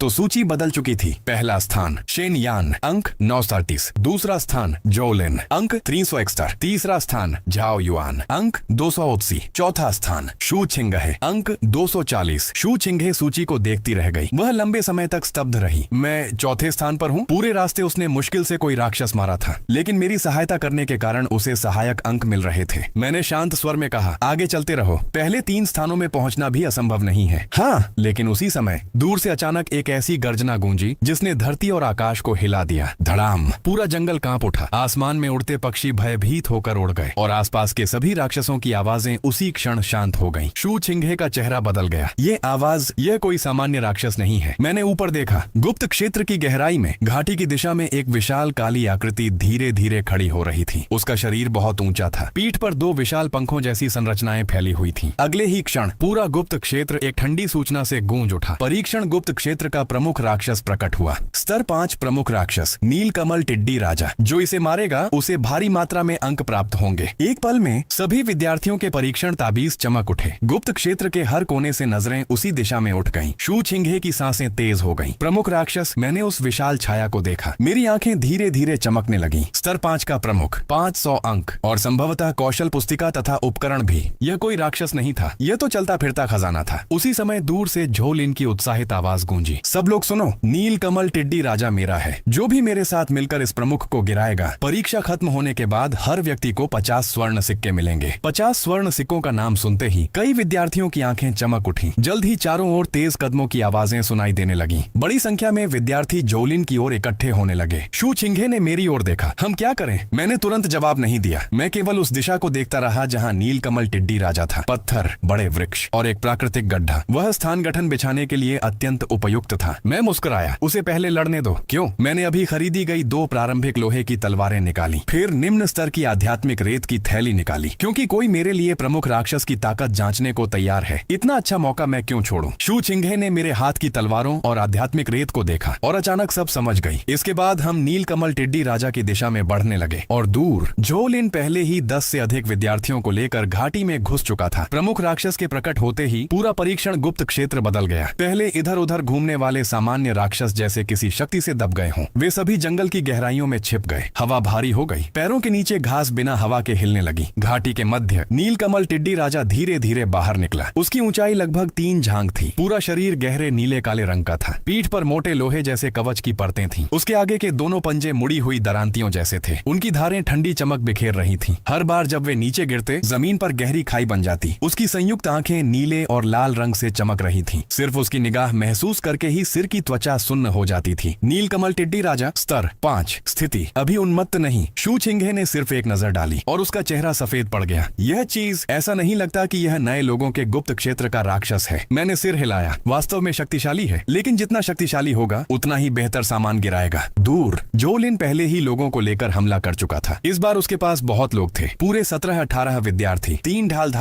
ढालधारी थे, 5 तलवारबाज, 4 जादूगर, 2 उपचारक और बाकी सभी आक्रमण, रक्षा तथा सहायक वर्ग के थे। अभी अभी पेशा बदलने वाले विद्यार्थियों के लिए यह दल पहले से ही बहुत शानदार माना जाता था। झोलिन भीड़ के बीच खड़ा था। उसके चेहरे पर फिर वही ऊंचाई से नीचे देखने वाला घमंड लौट आया था। उसे साफ विश्वास था कि जब तक वह इस प्रधान राक्षस को मार देगा, सब कुछ फिर से उसके हाथ में आ जाएगा। सामने की पंक्ति संभाल कर रखो। सब लोग मेरे आदेश पर चलो। आज यह प्रधान राक्षस निश्चित रूप से मरेगा। दर्जनों विद्यार्थियों ने एक साथ उत्तर दिया। जल्द ही 3 ढालधारी आगे बढ़े। भारी लोहे की ढालों ने एक रक्षा पंक्ति बना दी। नीलकमल टिड्डी राजा ने एक तीखी गर्जना की। उसकी 2 दरांती जैसी भुजाएं लहराईं। धड़ाम! सबसे आगे वाला ढालधारी 3 कदम पीछे खिसक गया। उसके पैरों के नीचे की चट्टानें टूट गईं। उसकी बाहें भी कांप उठीं, लेकिन वह टिक गया। जादूगरों ने तुरंत हमला शुरू कर दिया। अग्निगोला, बर्फीला बंधन, हवा का वार। लगातार कई कौशल नीलकमल टिड्डी राजा पर बरस पड़े। धड़ाम धड़ाम धड़ाम। घाटी के भीतर आध्यात्मिक प्रकाश विस्फोट करने लगा। नीलकमल टिड्डी राजा के कवच पर कई दरारें दिखाई देने लगीं। चारों ओर के विद्यार्थी उत्साहित हो उठे। असर हो रहा है, हम इसे मार सकते हैं। झोलिन की आंखें चमक उठी। वह एक कदम आगे बढ़ा। उसकी तलवार पर हल्की चमक दिखाई दी। हालांकि वह बिजली चिन्ह तलवार जितनी शक्तिशाली नहीं थी, लेकिन उसके पास अब भी अपने पेशे से मिलने वाली बिजली विशेषता वाली तलवार ऊर्जा थी। बिजली प्रहार। नीली सफेद तलवार ऊर्जा चमकी। प्रकाश सीधा नीलकमल टिड्डी राजा के बाएं जोड़ पर गिरा। चिंगारियां फूट पड़ी और उसके जोड़ पर एक पतली दरार उभर आई। झोलिन की खुशी और बढ़ गई। जोड़ों पर वार करो, उसकी कमजोरी उसके जोड़ हैं। सभी ने तुरंत अपना लक्ष्य बदल दिया। सच कहें तो झोलिन पूरी तरह बेकार नहीं था। कम से कम उसकी युद्ध दृष्टि अच्छी थी। उसके निर्देशन में दर्जनों लोगों का तालमेल वास्तव में नीलकमल टिड्डी राजा को दबाने लगा। ढालधारी चोटें झेल रहे थे। जादूगर लगातार प्रहार कर रहे थे। दूर से आक्रमण करने वाले लोग उसे परेशान कर रहे थे। उपचारक सामने की पंक्ति को स्थिर बनाए हुए थे और झोलिन लगातार अवसर ढूंढकर उसके जोड़ों पर हमला कर रहा था। नीलकमल टिड्डी राजा लगातार चीख रहा था। आसपास तमाशा देख रहे कई विद्यार्थी भी उत्साहित हो उठे। युवा स्वामी झो जीतने वाले हैं। वास्तव में बिजली चिन्ह तलवारबाज के योग्य। शेनयान के अंक अधिक होने से क्या होता है? प्रधान राक्षस को हराने के लिए टीम की आवश्यकता होती है। जब युवा स्वामी झो इस प्रधान राक्षस को मार देंगे तो उनके अंक निश्चित ही आगे निकल जाएंगे। शू चिंघे ने यह सब सुना और मेरी ओर देखा। तुम्हें चिंता नहीं हो रही? मैं घाटी के किनारे पहली तलवार गाड़ रहा था। टूटी हुई पवन तलवार 3 इंच भीतर धंस गई। उसकी धार हल्के से कांप रही थी। मैंने सिर नहीं उठाया। नहीं, मैं 2 कदम और आगे बढ़ा। दूसरी तलवार गाड़ दी। यह अवशिष्ट बिजली तलवार थी। जैसे ही वह जमीन में धंसी, घास की जड़ों के बीच हल्की बिजली की चमक फैल गई। शू चिंघे ने धीरे से पूछा, क्या तुम सच में उनका इंतजार कर रहे हो कि वे लड़ें? मैंने सिर हिलाया। प्रधान राक्षस इतना सरल नहीं होगा। अभी वह केवल दबाया गया है, अभी घायल नहीं हुआ है। झोलिन बहुत जल्दबाजी कर रहा है। उसे लगता है कि उसने कमजोरी ढूंढ ली है, लेकिन उसने कभी यह नहीं सोचा कि प्रधान राक्षस अपनी कमजोरी इतनी आसानी से क्यों दिखा रहा है। शू चिंघे का चेहरा बदल गया। उसने फिर युद्ध क्षेत्र की ओर देखा। वास्तव में नीलकमल टिड्डी राजा लगातार जोड़ों पर हमले खा रहा था, लेकिन उसके पीछे हटने का तरीका बहुत अजीब था। वह बिना दिशा के नहीं हट रहा था, बल्कि वह धीरे धीरे झोलिन की टोली को घाटी के केंद्र में खींच रहा था। वहाँ खुला मैदान था, न कोई बड़ी चट्टान, न कोई पेड़। अगर गठन टूट गया तो सभी लोग उसकी दरांतियों के सामने खुली स्थिति में आ जाएंगे। शू चिंघे ने गहरी सांस ली। उसमें बुद्धि भी है, मैंने मुस्कुराकर कहा। प्रधान राक्षसों में होती है। मैंने तीसरी तलवार गाड़ दी। फिर 2 नई लोहे की तलवारें निकाली। चौथी तलवार, 5वीं तलवार। 5 तलवारें 5 अलग अलग स्थानों पर गड़ गईं। इसके बाद मैंने निम्न स्तर की आध्यात्मिक रेत छिड़की। चांदी सी धूसर रेत घास और पत्थरों की दरारों में फैल गई। पतली रेखाओं की तरह वे 5 तलवारों को जोड़ने लगी। 5 तलवार गठन का क्षेत्र पूर्ण। क्या 5 आकृति लघु तलवार गठन सक्रिय किया जाए? मैंने तुरंत पुष्टि नहीं की, क्योंकि अभी एक चीज की कमी थी। निम्न स्तर का तलवार गठन कोर। यदि 5 आकृति लघु तलवार गठन को वास्तव में स्थिर करना था तो कोर आवश्यक था, और वह वस्तु प्रणाली बाजार में 500 स्वर्ण सिक्कों की थी। मेरे पास अब उसे खरीदने की क्षमता थी, लेकिन अभी उपयोग नहीं कर सकता था। मुझे अंतिम क्षण तक इंतजार करना होगा, अन्यथा मेरी वर्तमान मानसिक शक्ति उसे अधिक समय तक नहीं संभाल पाएगी। उधर युद्ध क्षेत्र में झोलिन की आवाज और ऊंची होती जा रही थी। जारी रखो, ये अब टिक नहीं पाएगा। इसके बाएं पैर पर हमला करो। कई तलवारबाज तुरंत आगे बढ़े। लंबी तलवारें, छोटी तलवारें, बिजली के बार, हवा के ब्लेड, सब कुछ नीलकमल टिड्डी राजा के बाएं जोड़ पर टूट पड़ा। कड़क। अंततः उसके जोड़ पर एक स्पष्ट दरार दिखाई दी। काले हरे रंग का रक्त कवच की दरार से बहने लगा। झोलिन की आंखें चमक उठी। हो गया, ये अब नहीं टिक पाएगा। सभी लोग पूरा बल लगा दो। दर्जनों विद्यार्थियों का मनोबल बढ़ गया। जो अभी तक झिझक रहे थे वे भी आगे बढ़ गए। ढालधारी आगे बढ़े। जादूगर पागलों की तरह कौशल छोड़ने लगे। दूर से आक्रमण करने वाले लगातार तीर चलाने लगे। पूरी घाटी प्रकाश से भर गई। घास झुक गई। पत्थर लुढ़कने लगे। आसपास तमाशा देख रहे विद्यार्थी भी उत्साहित हो उठे। युवा स्वामी झो सचमुच प्रधान राक्षस को मारने वाले हैं। इतने सारे लोग मिलकर हमला कर रहे हैं। प्रधान राक्षस भी अब नहीं टिक पाएगा। शेनयान के अंक चाहे जितने हों, जैसे ही प्रधान राक्षस मरेगा युवा स्वामी झो आगे निकल जाएंगे। शू चिंघे चिंतित होकर बोली, शेनयान, अगर तुम अभी भी नहीं चले तो शायद प्रधान राक्षस सचमुच उनके हाथों मारा जाएगा। मैंने कोई उत्तर नहीं दिया। मेरी निगाहें केवल नीलकमल टिड्डी राजा की पीठ पर थीं। वहां एक गहरे हरे रंग का चिन्ह धीरे धीरे चमकने लगा था। वह उन्माद का संकेत था। संभव है कि आसपास के लोगों ने भी उसे देखा हो, लेकिन झोलिन जीतने के लिए बहुत अधिक लालायित था। वह एक बार मुझसे हार चुका था। उसने बिजली चिन्ह तलवार खो दी थी, अपना सम्मान भी खो दिया था। अब उसे इस प्रधान राक्षस की आवश्यकता थी ताकि वह अपना सम्मान वापस पा सके। इसलिए भले ही कुछ गलत हो, वह खुद को विश्वास दिलाता रहेगा कि नीलकमल टिड्डी राजा मरने वाला है। बस आखिरी प्रहार बाकी है। झोलिन अचानक छलांग लगाकर आगे बढ़ा। उसकी तलवार पर बिजली की चमक लिपट गई। सब हट जाओ, अंतिम वार मैं करूंगा। उसी क्षण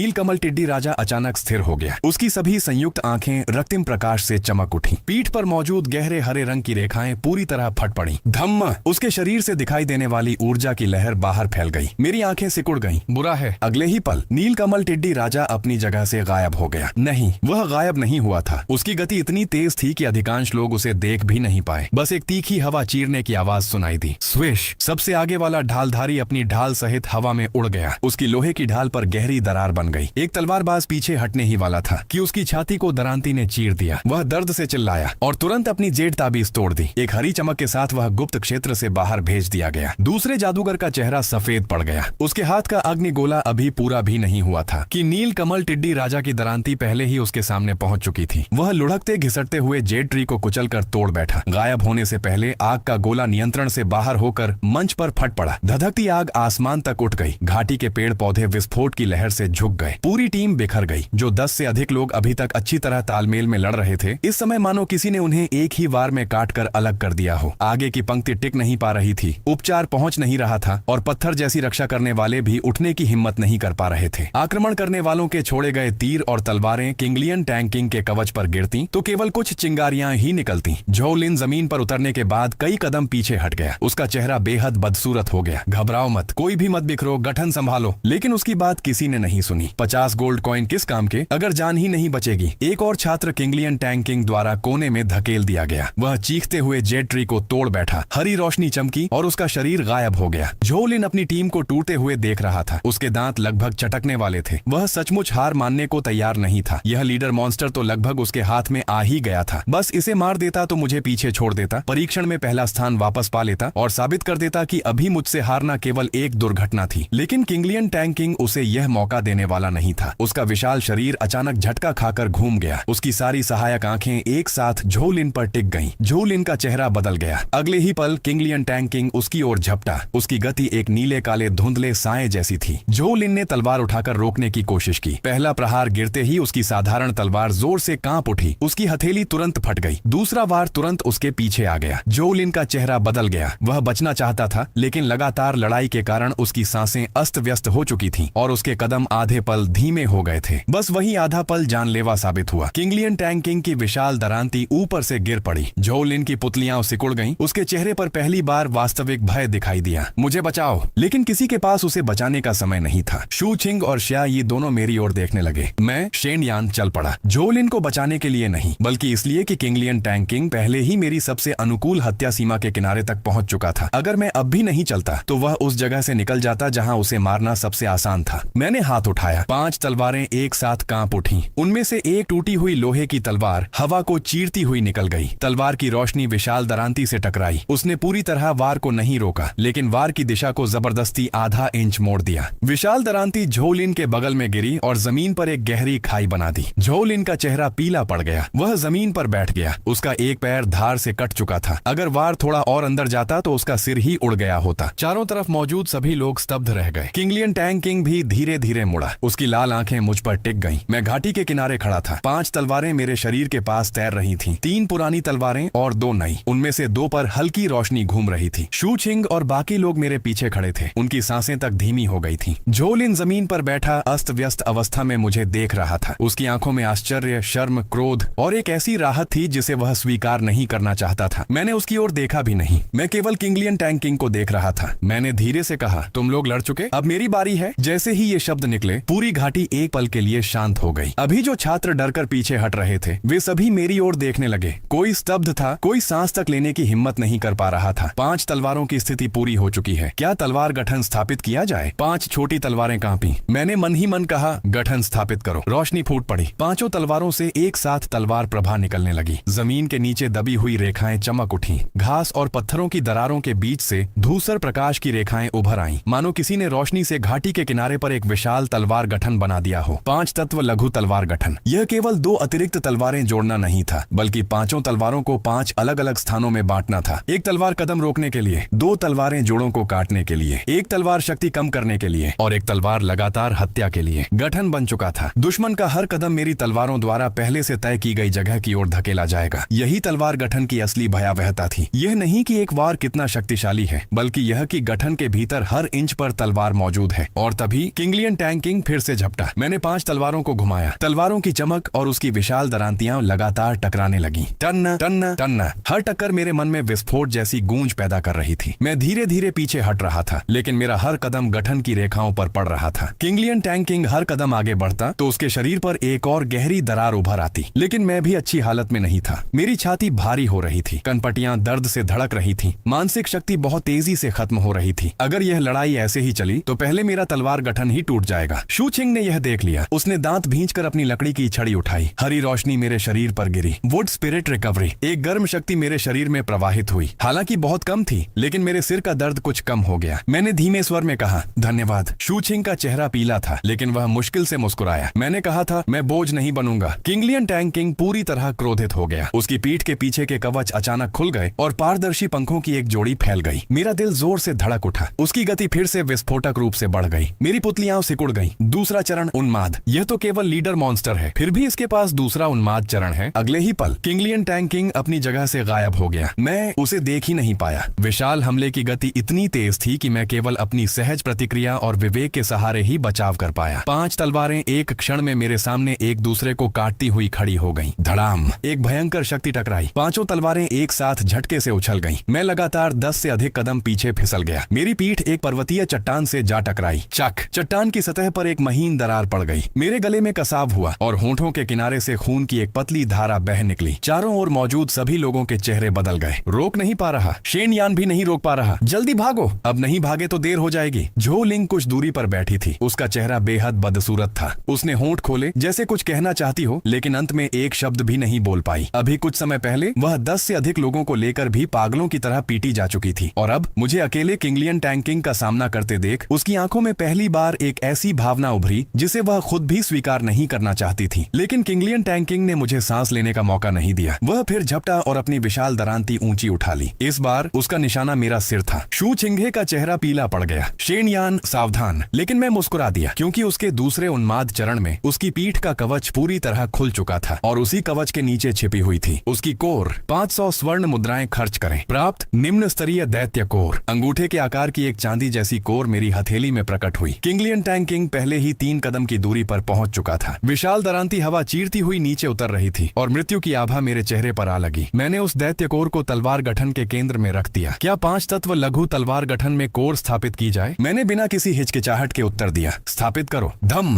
पूरा गठन अचानक चमक उठा। जो 5 तत्व लघु तलवार गठन बिखरने ही वाला था वह तुरंत स्थिर हो गया। जमीन की रेखाएं तेज चमकने लगी। 5 तलवारों से नीली चांदनी जैसी तलवार ऊर्जा निकलने लगी, मानो कोई सोया हुआ जीव अंततः अपनी आंखें खोल चुका हो। मैंने हाथ उठाया। 5 तलवारें एक साथ आकाश में उठ गईं। 5 धाराएं हवा में मिलकर अंततः एक लंबी और पतली तलवार ज्योति में बदल गईं। वह तलवार ज्योति बड़ी नहीं थी, लेकिन इतनी तीक्ष्ण थी कि आसपास की आध्यात्मिक ऊर्जा भी मानो उसके द्वारा काट दी गई हो। किंगलियन टैंग किंग की विशाल दरांती मेरे सिर से केवल आधा फुट दूर रह गई थी। 5 तलवारें एक हो गईं। तलवार ज्योति नीचे गिरी। छन्न। किंगलियन टैंग किंग मेरे सामने ही रुक गया। उसकी दरांती हवा में थम गई। उसकी लाल आंखों की चमक धीरे धीरे बुझने लगी। एक महीन रेखा उसके माथे से शुरू होकर उसकी पीठ तक फैल गई। कड़क। उसका कवच टूट गया। अगले ही पल उसका विशाल शरीर भारी आवाज के साथ जमीन पर गिर पड़ा। धरती कांप उठी। पूरी घाटी में सन्नाटा छा गया। सभी लोग स्तब्ध होकर मुझे देख रहे थे, गिरे हुए किंगलियन टैंग किंग को देख रहे थे। कोई कुछ नहीं बोल रहा था, कोई बोलने की हिम्मत भी नहीं कर पा रहा था। जिस लीडर मॉन्स्टर ने अभी थोड़ी देर पहले झो लिंग और उसके 10 से अधिक साथियों को पूरी तरह परास्त कर दिया था, उसे मैंने अकेले मार डाला था। मैंने लंबी सांस छोड़ी। किंगलियन टैंग किंग का शरीर धीरे धीरे प्रकाश में बदलकर गायब होने लगा। प्रकाश समाप्त होने के बाद जमीन पर एक नीली चमक वाली कौशल पुस्तक, एक गहरा हरा क्रिस्टल और पत्ते जितनी पतली नीली धारदार पत्ती रह गई। सिस्टम की सूचनाएं पागलों की तरह गूंजने लगी। स्तर 5 के लीडर मॉन्स्टर किंगलियन टैंग किंग का वध। प्राप्त 500 स्वर्ण मुद्राएं। प्राप्त कौशल पुस्तक गेल विंड आई। प्राप्त सामग्री किंगलियन क्रिस्टल कोर। प्राप्त सामग्री किंगलियन पतली धार। पहली बार लीडर मॉन्स्टर का वध। अतिरिक्त पुरस्कार तलवार उपकरण स्तंभ +80। स्तर बढ़कर 4 हुआ। मानसिक शक्ति +4। फुर्ती +2। मुक्त गुणांक +2।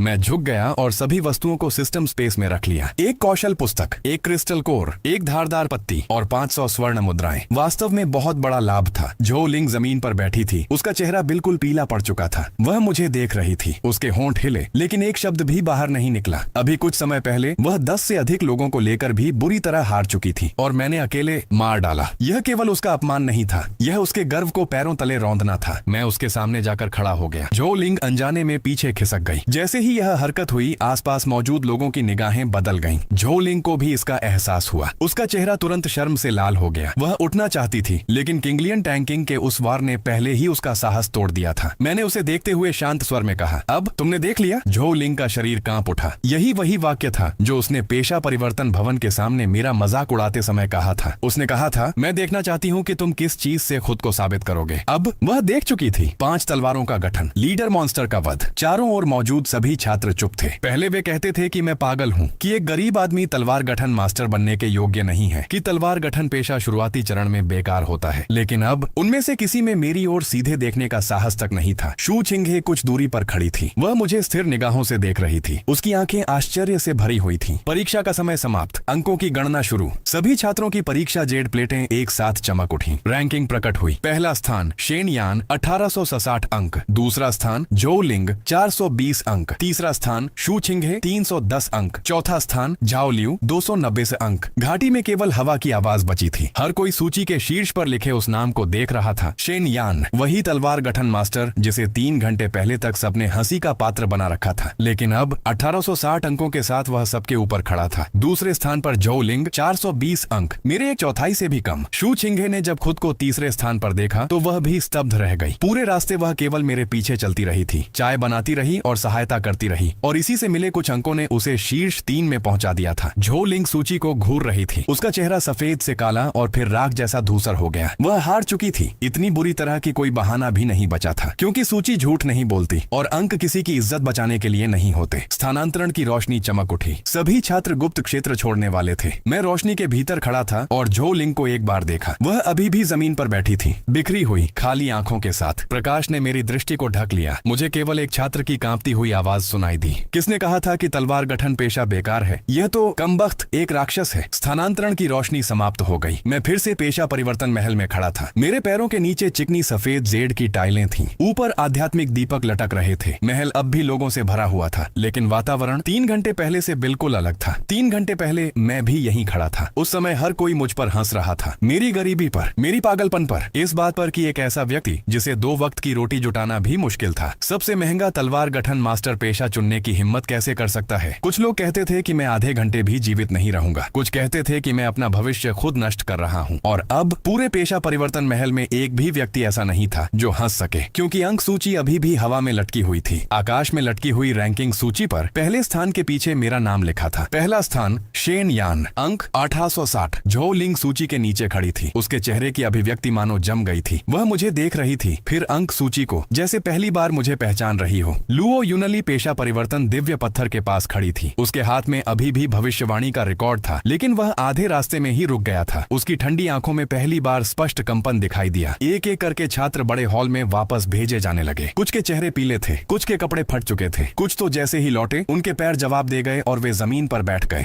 लेकिन लौटने के बाद उन्होंने सबसे पहले खुद को संभालने के बजाय ऊपर रैंकिंग सूची की ओर देखा और फिर एक एक करके चुप हो गए। किसी ने सूची को घूरते हुए सूखे गले से कहा, शेन यान पहला स्थान? क्या उसने अभी अभी तलवार गठन मास्टर का पेशा नहीं चुना था? एक तलवार गठन मास्टर इतने अंक कैसे प्राप्त कर सकता है? जल्द ही उन छात्रों में से कुछ जिन्होंने गुप्त क्षेत्र में उस युद्ध को अपनी आंखों से देखा था, धीमी आवाज में बोले, किंगलियन टैंकिंग, उसे उसी ने मारा था। पास खड़े लोग तुरंत मुड़ गए। क्या कहा? उस छात्र ने गहरी सांस ली। ऐसा लग रहा था कि वह अभी तक उस दृश्य से बाहर नहीं निकल पाया था। झो लिंग ने 10 से अधिक लोगों को इकट्ठा किया था। रक्षा, अग्रिम पंक्ति, उपचार, दूर से हमला, सब मौजूद थे। शुरू में उन्होंने वास्तव में किंगलियन टैंकिंग को दबा दिया था, लेकिन जब लीडर मॉन्स्टर उन्माद में गया, पूरी टीम टूट गई। झो लिंग लगभग उसकी दरांती के नीचे मर ही गई थी। वह यहाँ तक बोलकर रुक गया और अनायास मेरी ओर देखने लगा। उसकी आवाज और धीमी हो गई। फिर शेन यान ने अकेले लड़ाई संभाली। 5 तलवारों का गठन और एक ही वार में किंगलियन टैंकिंग का सिर काट दिया। जैसे ही ये शब्द गिरे, पूरा पेशा परिवर्तन महल मानो मौन में डूब गया। जिन लोगों ने वह दृश्य अपनी आंखों से नहीं देखा था, वे सभी वहीं जड़ हो गए। मुझे देखने वाली उनकी निगाहें संदेह से आश्चर्य में और फिर किसी अनकहे भय में बदल गईं। झो लिंग भी वापस भेज दी गई। जमीन पर उतरते समय उसके कदम लड़खड़ा गए। उसका शानदार वस्त्र कई जगहों से फट चुका था। उसके कंधे पर अब भी तलवार की रोशनी द्वारा छोड़ा गया खून लगा हुआ था। उसका चेहरा बेहद बदसूरत था। 3 घंटे पहले का वह आत्मविश्वास से भरा झो परिवार का युवा स्वामी और यह वर्तमान रूप, 2 बिल्कुल अलग लोग लग रहे थे। महल में मौजूद कई लोगों ने अनजाने में उसकी ओर देखा। झो लिंग का चेहरा तुरंत और काला पड़ गया। उसे सबसे अधिक डर इस बात का नहीं था कि वह हार गई, बल्कि इस बात का था कि हर कोई जान चुका था कि वह हार गई। और वह भी उस व्यक्ति से जिसका उसने सबके सामने मजाक उड़ाया था। लोग धीरे धीरे फुसफुसाने लगे। क्या जो लिंग ने नहीं कहा था कि शेन यान आधे घंटे भी नहीं टिक पाएगा? अब शेन यान पहला है और वह दूसरी। अच्छी तरह देखो, उसके अंक तो शेन यान के चौथाई से भी कम है। सुना है उसकी बिजली वाली फाइल भी शेन यान ने तोड़ दी थी। तोड़ दी नहीं, लगता है शेन यान ने उसे अभ्यास के लिए इस्तेमाल किया था। जो लिंग ने अचानक सिर उठा लिया। उसकी आंखें इतनी अंधेरी थीं कि डर लगता था। वे छात्र तुरंत चुप हो गए, लेकिन उनके चेहरों की अभिव्यक्ति सब कुछ बता रही थी। पहले वे जो लिंग से डरते थे, अब भी वे जो परिवार की शक्ति से डरते थे, लेकिन उनके दिलों में जो सम्मान था वह पहले ही टूट चुका था। शू चिंगे अंततः मेरी ओर आई। उसका चेहरा जटिल भावों से भरा हुआ था। शेन यान, किंगलियन टैंग किंग को सच में तुमने मारा था? मैंने उसकी ओर देखा। हाँ। शू चिंगे ने गहरी सांस ली, जैसे वह कुछ पूछना चाहती हो, लेकिन शब्द होंठों तक आकर वापस चले गए। लुओ यूनली भी मेरे पास आ गई। अब उसकी आंखों में पहले जैसा तिरस्कार नहीं था, न कोई निराशा, न यह भावना कि मैंने गलत रास्ता चुना है। अब उसकी आंखों में केवल गंभीरता थी। शेन यान, तुमने गुप्त क्षेत्र में जो इस्तेमाल किया वह 3 प्रतिभा तलवार गठन था। शुरुआत में और बाद में मैंने अस्थायी रूप से 5 तलवारों का गठन बना लिया। लुओ यूनली की सुंदर भौहें हल्के से कांप उठी। 5 तलवारों का गठन? तुमने अभी अभी पेशा चुना है और तुम 5 तलवारों को नियंत्रित कर सकते हो? यह सुनते ही हॉल में मौजूद कई मार्गदर्शक शिक्षकों के चेहरे बदल गए। अभी अभी पेशा चुना और 5 तलवारों का नियंत्रण, यह मानसिक शक्ति सामान्य नहीं है। साधारण तलवार गठन मास्टर शुरुआती चरण में 3 तलवारें स्थिर रख पाए तो भी बहुत होता है, और वह 5 तलवारों से गठन बना सकता है। कोई आश्चर्य नहीं कि वह किंगलियन टैंग किंग को मार पाया। छिन युए भी गंभीर हो गई। वह मुझे देख रही थी। उसकी आंखों की जटिलता और गहरी हो गई। तलवार गठन मास्टर शुरुआती चरण में कमजोर होते हैं, यह सही है, लेकिन अगर कोई व्यक्ति पेशा चुनते ही 5 तलवारों को नियंत्रित कर सके तो उसका अर्थ पूरी तरह बदल जाता है। यह प्रतिभा है, वास्तविक भयावह प्रतिभा, और ऐसी प्रतिभा को यदि संसाधनों का समर्थन मिल जाए तो भविष्य की कोई सीमा नहीं होगी। उसी समय पेशा परिवर्तन दिव्य पत्थर अचानक चमक उठा। उसके ऊपर सुनहरी रोशनी फैल गई। परीक्षा पुरस्कारों की घोषणा। पहला स्थान शेन यान। पुरस्कार 1000 स्वर्ण मुद्राएं। पुरस्कार निम्न स्तरीय तलवार उपकरण में से एक चुनने का अधिकार। पुरस्कार 3 दिनों के लिए उच्च स्तरीय प्रशिक्षण कक्ष का उपयोग। पुरस्कार आंतरिक प्रांगण की परीक्षा का एक स्थान। पूरा महल तुरंत शोर से भर उठा। आंतरिक प्रांगण की परीक्षा का स्थान? क्या वह केवल बाहरी प्रांगण की शीर्ष 3 रैंक वालों को नहीं मिलता? उसने अभी अभी पेशा चुना है और उसे मिल गया। ये पुरस्कार बहुत अधिक है। पहले स्थान के लिए पुरस्कार होना सामान्य है, लेकिन आंतरिक प्रांगण की परीक्षा का स्थान, यह स्पष्ट रूप से अकादमी द्वारा अतिरिक्त दिया गया है। मैंने सुनहरी रोशनी को देखा। मेरा दिल भी थोड़ा तेज धड़कने लगा। 1000 स्वर्ण मुद्राएं, एक निम्न स्तरीय तलवार उपकरण, 3 दिन का उच्च स्तरीय प्रशिक्षण कक्ष और आंतरिक प्रांगण की परीक्षा का स्थान, ये सभी चीजें वर्तमान मेरे लिए अत्यंत महत्वपूर्ण थी। विशेषकर तलवार उपकरण। मेरी वर्तमान तलवारें अभी भी बहुत कमजोर थीं। 5 तत्व लघु तलवार गठन किंगलियन टैंग किंग को मार पाया, क्योंकि मैंने सही समय गठन के मूल और उसके दूसरे उन्माद चरण की कमजोरी का लाभ उठाया था। यदि मुझे और शक्तिशाली राक्षसों का सामना करना पड़ा तो ये टूटी हुई तलवारें शायद टिक नहीं पाएंगी। लुओ यूनली ने हाथ हिलाया। एक काला लकड़ी का बक्सा उसकी हथेली में प्रकट हुआ। बक्सा खुला। अंदर एक भंडारण अंगूठी रखी थी। यह पहले स्थान का पुरस्कार है। स्वर्ण मुद्राएं और प्रशिक्षण कक्ष का प्रतीक इसमें है। जहाँ तक निम्न स्तरीय तलवार उपकरण का प्रश्न है, तुम बाद में अकादमी के शस्त्रागार में जाकर चुन सकते हो। मैंने भंडारण अंगूठी ले ली। वह हाथ में हल्की थी। जब मैंने अपनी चेतना उसके भीतर भेजी तो वास्तव में उसमें 1000 स्वर्ण मुद्राएं और एक हरे रंग का प्रशिक्षण प्रतीक रखा हुआ था। साथ ही सिस्टम की सूचना भी गूंज उठी। बड़ी मात्रा में स्वर्ण मुद्राएं प्राप्त हुई। सिस्टम स्टार स्तर प्रगति बढ़ी। वर्तमान प्रगति 1 सितारा 30%। सूचना, सिस्टम के 2 सितारा स्तर पर पहुंचने के बाद स्वर्ण मुद्राओं की गिरावट दर बढ़ेगी और स्टार शॉप खुल जाएगी। मेरी आंखें हल्की सी चमक उठी। 2 सितारे 1 सितारा प्रणाली ने ही मुझे यहाँ तक पहुँचा दिया था। यदि यह 2 सितारों तक पहुँच गई, राक्षसों से मिलने वाले पुरस्कार 2 गुने हो जाएंगे और स्टार शॉप भी खुल जाएगी। तब मेरे तलवार गठन मास्टर के मार्ग की गति और भी तेज हो जाएगी। कुछ दूरी पर खड़ी झोलिंग मेरी भंडारण अंगूठी को घूर रही थी। उसकी आंखें लाल हो चुकी थीं। उसके अनुसार वह सब उसका होना चाहिए था। कम से कम उसकी अपनी नजर में आज का पहला स्थान उसी का होना चाहिए था। लेकिन अब सब कुछ मेरा था। अचानक उसने मुंह खोला। उसकी आवाज भारी और कर्कश थी। अगर मुझे पता होता, मैं इसे नहीं मानता। पूरा हॉल शांत हो गया। सभी की निगाहें झो लिंग की ओर मुड़ गईं। तुम क्या नहीं मानते? वह एक ऐसा तलवार गठन मास्टर है जिसने अभी अभी पेशा चुना है। वह किंगलियन माओ वांग को कैसे मार सकता है? उसने जरूर गुप्त क्षेत्र के नियमों के बाहर की किसी चीज का इस्तेमाल किया होगा, वरना उसकी उन टूटी फूटी तलवारों के सहारे यह करना बिल्कुल असंभव है। जैसे ही ये शब्द निकले, कई लोगों की आंखों में हलचल हुई। सचमुच, जब उसने पेशा चुना था तब वह इतना गरीब था कि उसके पास केवल एक तांबे का सिक्का बचा था, और फिर अचानक इतनी भयावह युद्ध शक्ति का विस्फोट। यह सच में अविश्वसनीय था। झो लिंग को मानो एक मौका मिल गया। उसकी आवाज और ऊंची हो गई। मैं अकादमी से परिणाम की दोबारा जांच की मांग करता हूँ, वरना मैं इस परीक्षा के परिणाम को स्वीकार नहीं करूंगा। छिन युए का चेहरा कठोर हो गया। झो लिंग, परीक्षा के अंक गुप्त गुप्त क्षेत्र के प्रमाण पत्थर द्वारा दर्ज किए जाते हैं। गलती की कोई संभावना नहीं है, अंक गलत नहीं होंगे, लेकिन उसने धोखा दिया हो सकता है। मैंने शांत स्वर में कहा, जो लिंग, जब तुम 10 से अधिक लोगों को साथ लेकर गुप्त क्षेत्र में घूम रहे थे तब किसी ने नहीं कहा कि तुमने धोखा दिया। जब तुम 10 लोगों के साथ मिलकर किंगलियन माओ वांग को घेर कर मार रहे थे तब भी किसी ने नहीं कहा कि तुमने धोखा दिया। अब मैंने उसे मार दिया, तुम हार गए और इसलिए मैं धोखेबाज हो गया। जो लिंग का चेहरा विकृत हो गया। बकवास बंद करो। एक गरीब आदमी के पास तलवार गठन कहां से आया? उसके पास गठन और 5 तलवारों को नियंत्रित करने की क्षमता कहां से आई? मैंने शांत स्वर में उत्तर दिया, मैं तुम्हें यह क्यों बताऊं? जो लिंग एक पल के लिए जड़ हो गया। उसका चेहरा और भी बदसूरत हो गया। पूरे हॉल का माहौल भी अजीब हो गया। कई लोग जो लिंग को अजीब नजरों से देखने लगे। अगर कोई और मुझ पर शक करता तो शायद उसमें कुछ तर्क होता, लेकिन जो लिंग अलग था। गुप्त क्षेत्र में उसे मैंने हराया था और किंगलियन टैंग वांग की दरांती से उसकी जान भी मैंने ही बचाई थी। अब परीक्षा समाप्त होने के बाद उसने अपनी हार पर विचार करने के बजाय सबसे पहले मुझ पर धोखाधड़ी का आरोप लगाया। हार स्वीकार न कर पाने के शब्द लगभग उसके चेहरे पर लिखे हुए थे। उसी समय जब माहौल पूरी तरह जम गया था, महल के अंदर की एक भारी पत्थर की दीवार धीरे धीरे खुली। एक धूसर वस्त्र पहने वृद्ध व्यक्ति बाहर आया। उसका शरीर अधिक ऊंचा नहीं था, उसके बाल सफेद हो चुके थे। हाथ में एक लकड़ी की छड़ी थी। वह एक साधारण बूढ़े आदमी जैसा दिखाई देता था, लेकिन जैसे ही वह प्रकट हुआ, हॉल में मौजूद सभी गुरु झुक गए। अकादमी के प्रधानाचार्य लू शुआन जी। उसने न झो लिंग की ओर देखा और न ही किसी और की ओर। उसकी नजर सीधे मुझ पर आकर ठहर गई। वे धुंधली आंखें मानो मेरे गठन और आत्मा को भेद कर देख सकती थीं। मेरा दिल हल्का सा कांप गया, लेकिन मैं पीछे नहीं हटा। लू शुआन जी मुझे देखते हुए अचानक मुस्कुरा पड़ा। अभी अभी पेशा चुना और 5 तलवारों का गठन और फिर भी आत्मा स्थिर है। दिलचस्प। झो लिंग को जैसे जीवन दान मिल गया हो। वह जल्दी से बोला, प्रधानाचार्य, उसके साथ कुछ गड़बड़ है। लू शुआन जी ने बस एक बार उसकी ओर देखा, केवल एक नजर, और झो लिंग के बाकी शब्द उसके गले में ही अटक गए। लू शुआन जी ने शांत स्वर में कहा, हार स्वीकार न कर पाना हार से भी अधिक शर्मनाक है। झो लिंग का चेहरा तुरंत सफेद पड़ गया। उसके होंठ हिले, लेकिन वह एक शब्द भी बोलने की हिम्मत नहीं कर पाया। लू शुआन जी ने उसकी ओर दोबारा ध्यान नहीं दिया। उसने मेरी ओर देखा। शेन यान, मेरे साथ आओ। पूरा हॉल एक बार फिर हिल उठा। प्रधानाचार्य स्वयं बुला रहे थे। ये कोई साधारण बात नहीं थी। बहुत से छात्र 3 साल तक अकादमी में पढ़ने के बाद भी प्रधानाचार्य से एक वाक्य बोलने का अवसर नहीं पाते थे, और मैं अभी अभी पेशा परिवर्तन परीक्षा पूरी करके निकला था और मुझे स्वयं प्रधानाचार्य ने बुला लिया। लोगों की मुझे देखने वाली निगाहें फिर बदल गईं। ईर्ष्या, जलन, आश्चर्य और थोड़ा सा भय। मैं लू शुआन जी के पीछे उस पत्थर के द्वार की ओर चल पड़ा। ठीक जब मैं अंदर प्रवेश करने वाला था, पीछे से झो लिंग की अत्यंत दबाई हुई आवाज सुनाई दी, शेन यान, आज की बात खत्म नहीं हुई है। मैं रुक गया, सिर घुमाकर उसकी ओर देखा, फिर शांत स्वर में बोला, बिल्कुल खत्म नहीं हुई। झो लिंग चौंक गया। मैंने हल्की मुस्कान के साथ कहा, तुम्हारी तलवार काफी उपयोगी थी, अगली बार थोड़ा और महंगी लेकर आना। झो लिंग का चेहरा तुरंत लोहे जैसा काला पड़ गया। हॉल में किसी से हंसी नहीं रुकी।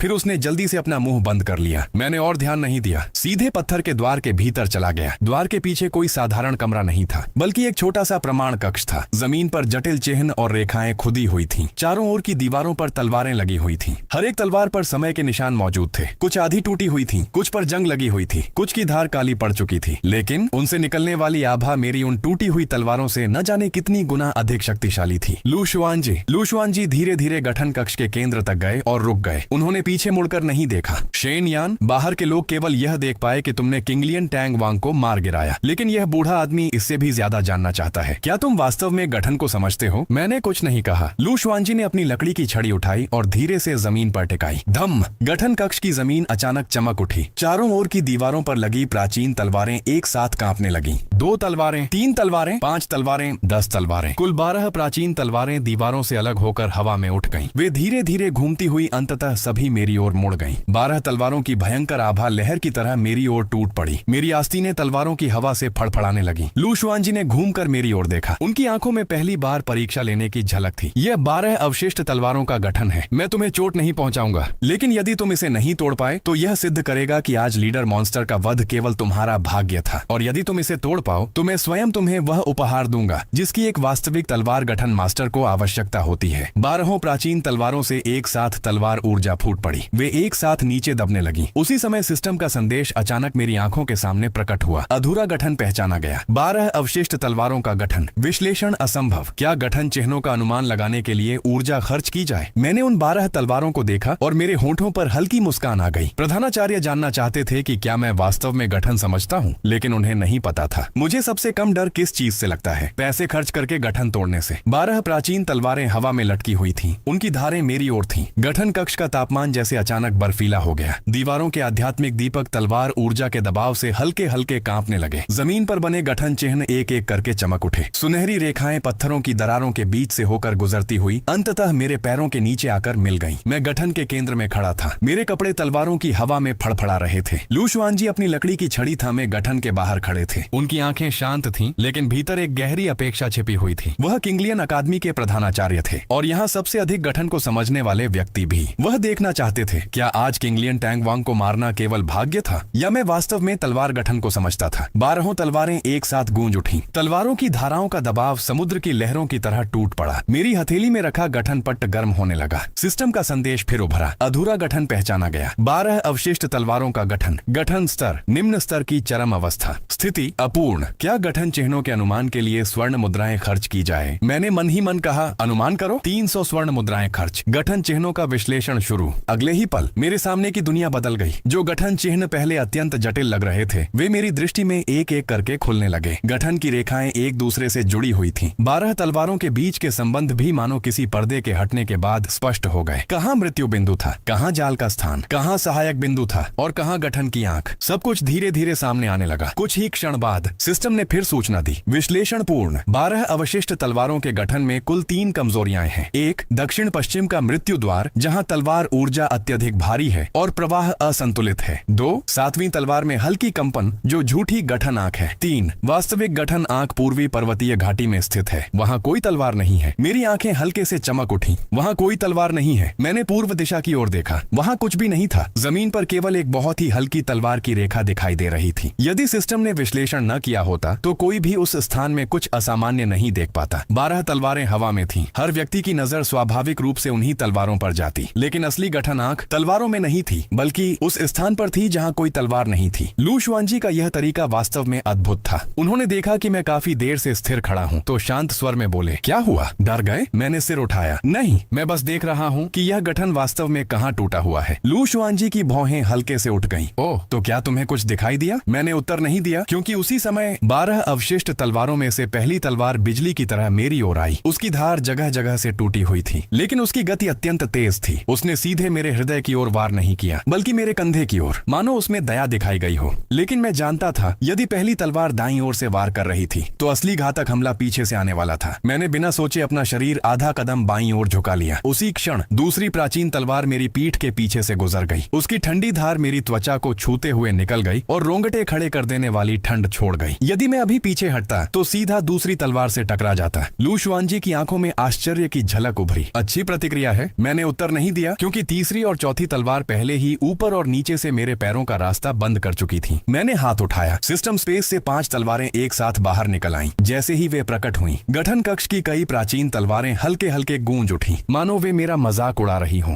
मानो कह रही हों कि मेरी तलवारें बहुत निम्न स्तर की थीं। मैंने धीमे स्वर में कहा, 3 तलवारें उठो। 5 तलवारें मेरे सामने एक दूसरे को काटती हुई खड़ी हो गईं। ठांग ठांग। 2 प्राचीन तलवारें मुझसे टकराकर पीछे हट गईं, लेकिन अगले ही पल बाकी 8 तलवारें एक साथ चल पड़ीं। तलवारों की रोशनी एक विशाल जाल की तरह फैल गई और मेरी ओर टूट पड़ी। मेरे पैरों के नीचे का गठन अचानक चमक उठा। एक अदृश्य दबाव मेरे शरीर पर उतर आया। मेरा शरीर भारी हो गया। सांसें गहरी हो गईं। यही था गठन का दमन। यह केवल समय को नहीं रोकता था, यह रक्त और ऊर्जा को भी दबाता था, कदमों को अस्त व्यस्त कर देता था और तुम्हें उसी स्थान पर जाने के लिए मजबूर करता था जहां वह चाहता था। गठन के बाहर से लू शुआनजी की आवाज आई, तलवार गठन का सबसे भयानक भाग तलवार नहीं होती। तलवार सामने दिखाई देती है, लेकिन गठन अंधेरे में छिपा रहता है। यदि तुम केवल तलवारों की धार से बचते रहे तो अगला कदम तुम पहले ही मृत्यु द्वार में रख चुके होगे। उनके शब्द समाप्त भी नहीं हुए थे कि मेरे पैरों के नीचे के गठन चिन्ह अचानक चमक उठे। चारों दिशाओं से अदृश्य तलवार ऊर्जा जमीन फाड़ती हुई निकली और सीधे मेरे घुटनों की ओर बढ़ी। मेरी आंखें सिकुड़ गईं। जैसा सोचा था, यह गठन मुझे छलांग लगाने के लिए मजबूर कर रहा था, और यदि मैं हवा में पहुंच जाता तो ऊपर मौजूद 12 तलवारें मेरी हर दिशा को बंद कर देती। मैंने छलांग नहीं लगाई, बल्कि जोर से अपना पैर जमीन पर मारा। उसी समय एक टूटी हुई लोहे की तलवार बिजली की तरह ऊपर उठी। उसकी धार जमीन से निकली तलवार ऊर्जा से टकराई। धड़ाम। बिजली जैसी चमक फूट पड़ी। मेरी दाहिनी बाह सुन्न हो गई, लेकिन मैं टिक गया। लू शुआनजी की आंखों का आश्चर्य और गहरा हो गया। 12 प्राचीन तलवारें फिर से बदल गईं। तलवारों की परछाइयां और अधिक घनी होती गईं। पूरा गठन कक्ष ठंडी धारों और चमकती तलवारों से भर गया। दीवारों के आध्यात्मिक दीपक लगातार कटती रोशनी से कांपने लगे। दीवारों पर लगी तलवारें भी झिलमिलाने लगीं। मैं गठन के केंद्र में फंसा हुआ था, मानो अगले ही क्षण तलवारों का समुद्र मुझे निगल जाएगा। लेकिन मेरी आंखें लगातार पूर्व दिशा के उसी स्थान पर टिकी हुई थीं। वास्तविक गठन आंख वहीं थी, थी। समस्या यह थी कि वहां तक पहुंचने के लिए मुझे पहले दक्षिण पश्चिम के मृत्यु द्वार से होकर गुजरना पड़ता। मृत्यु द्वार सबसे खतरनाक स्थान था, लेकिन वास्तव में वही एकमात्र जीवित मार्ग भी था, क्योंकि वहां तलवार ऊर्जा अत्यधिक भारी थी, इसलिए गठन का घूमना सबसे धीमा था। यही उसकी अपूर्णता थी। मैंने गहरी सांस ली। 5 टूटी हुई तलवारें मेरे चारों ओर तैरने लगी। मानसिक शक्ति गठन पट्ट में प्रवाहित हो गई। लू शुआनजी मुझे देखते हुए धीरे से बोले, यदि सहन नहीं कर सकते तो हार मान सकते हो। यह बूढ़ा आदमी केवल तुम्हारी परीक्षा ले रहा है, तुम्हें चोट नहीं पहुंचाएगा। मैंने उनकी ओर देखकर कहा, प्रधानाचार्य, आपने अभी कहा था यदि मैं इसे तोड़ दूं तो पुरस्कार मिलेगा, सही? सही, तो फिर मैं हार नहीं मान सकता। मेरे शब्द समाप्त होते ही मैं पीछे नहीं हटा, न ही केवल बचाव किया, बल्कि सीधे दक्षिण पश्चिम के मृत्यु द्वार की ओर दौड़ पड़ा। 12 प्राचीन तलवारें मानो तुरंत उत्तेजित हो गईं। उनकी तलवार प्रभा एक साथ मेरी ओर मुड़ गई। लू शुआनजी का चेहरा बदल गया। वह मृत्यु द्वार है। उन्होंने एक कदम आगे बढ़ाया। स्पष्ट था कि वह किसी भी क्षण मुझे बचाने के लिए तैयार थे, लेकिन मैं इसी पल की प्रतीक्षा कर रहा था। मैंने हाथ घुमाया। 2 टूटी हुई बिजली लोहे की तलवारें सबसे पहले बाहर निकली। उन्होंने प्राचीन तलवारों पर हमला नहीं किया, बल्कि दक्षिण पश्चिम के गठन चिन्हों के संगम बिंदु पर वार किया। ठांग ठांग, बिजली की चमक फूट पड़ी। गठन की रेखाएं कांप उठी।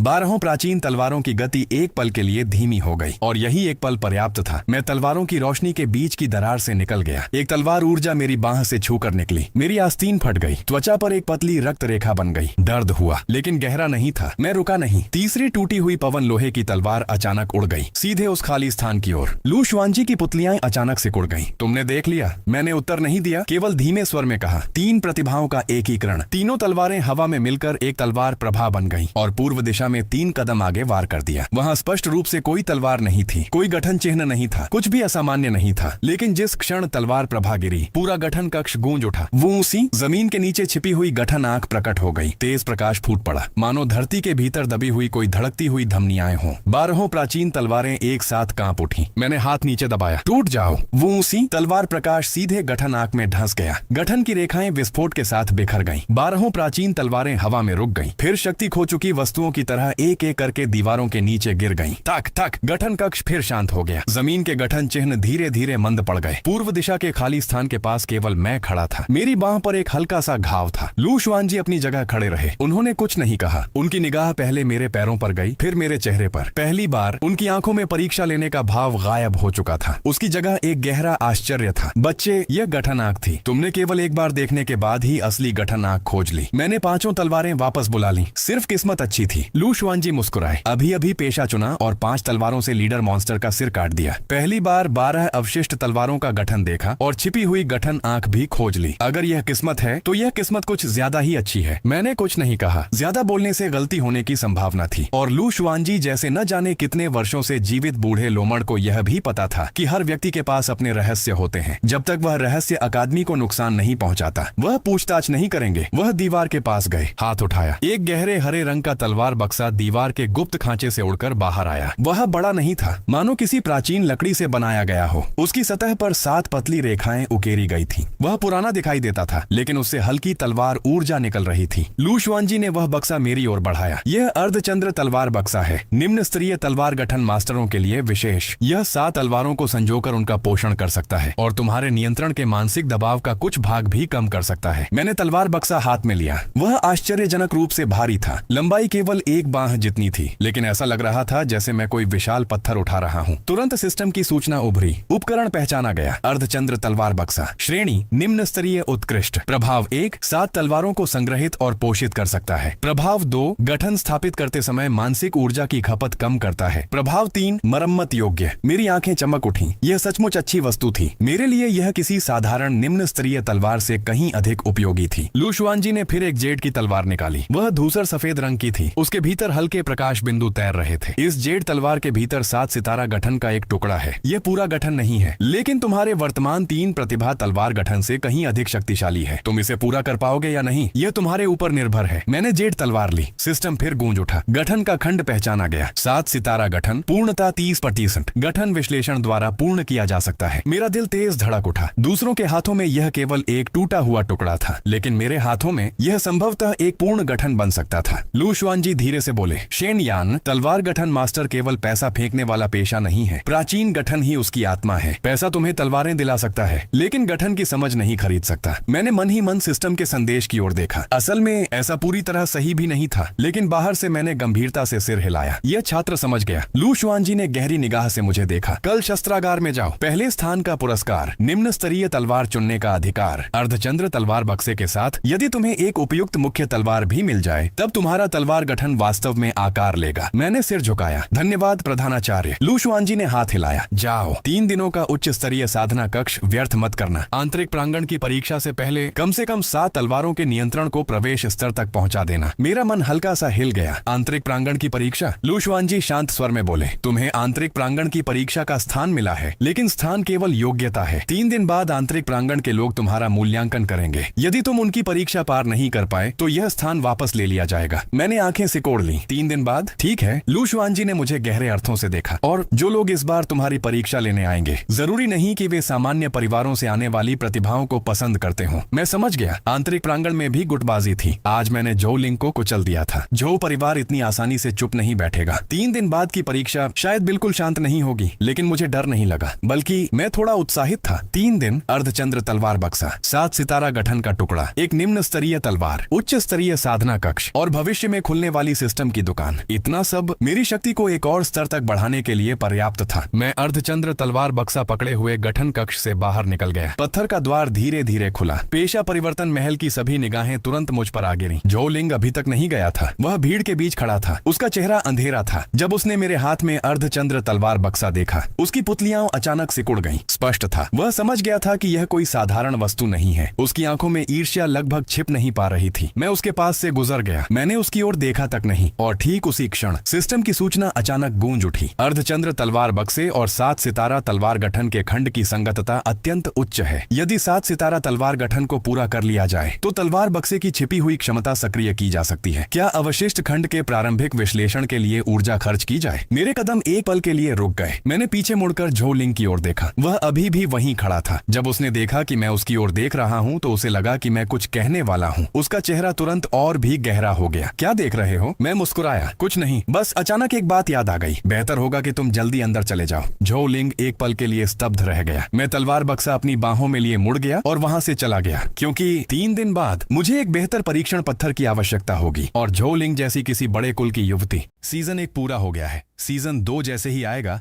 मैं उसे भी अपलोड कर दूंगा। उसके लिए सब्सक्राइब करके रख लो।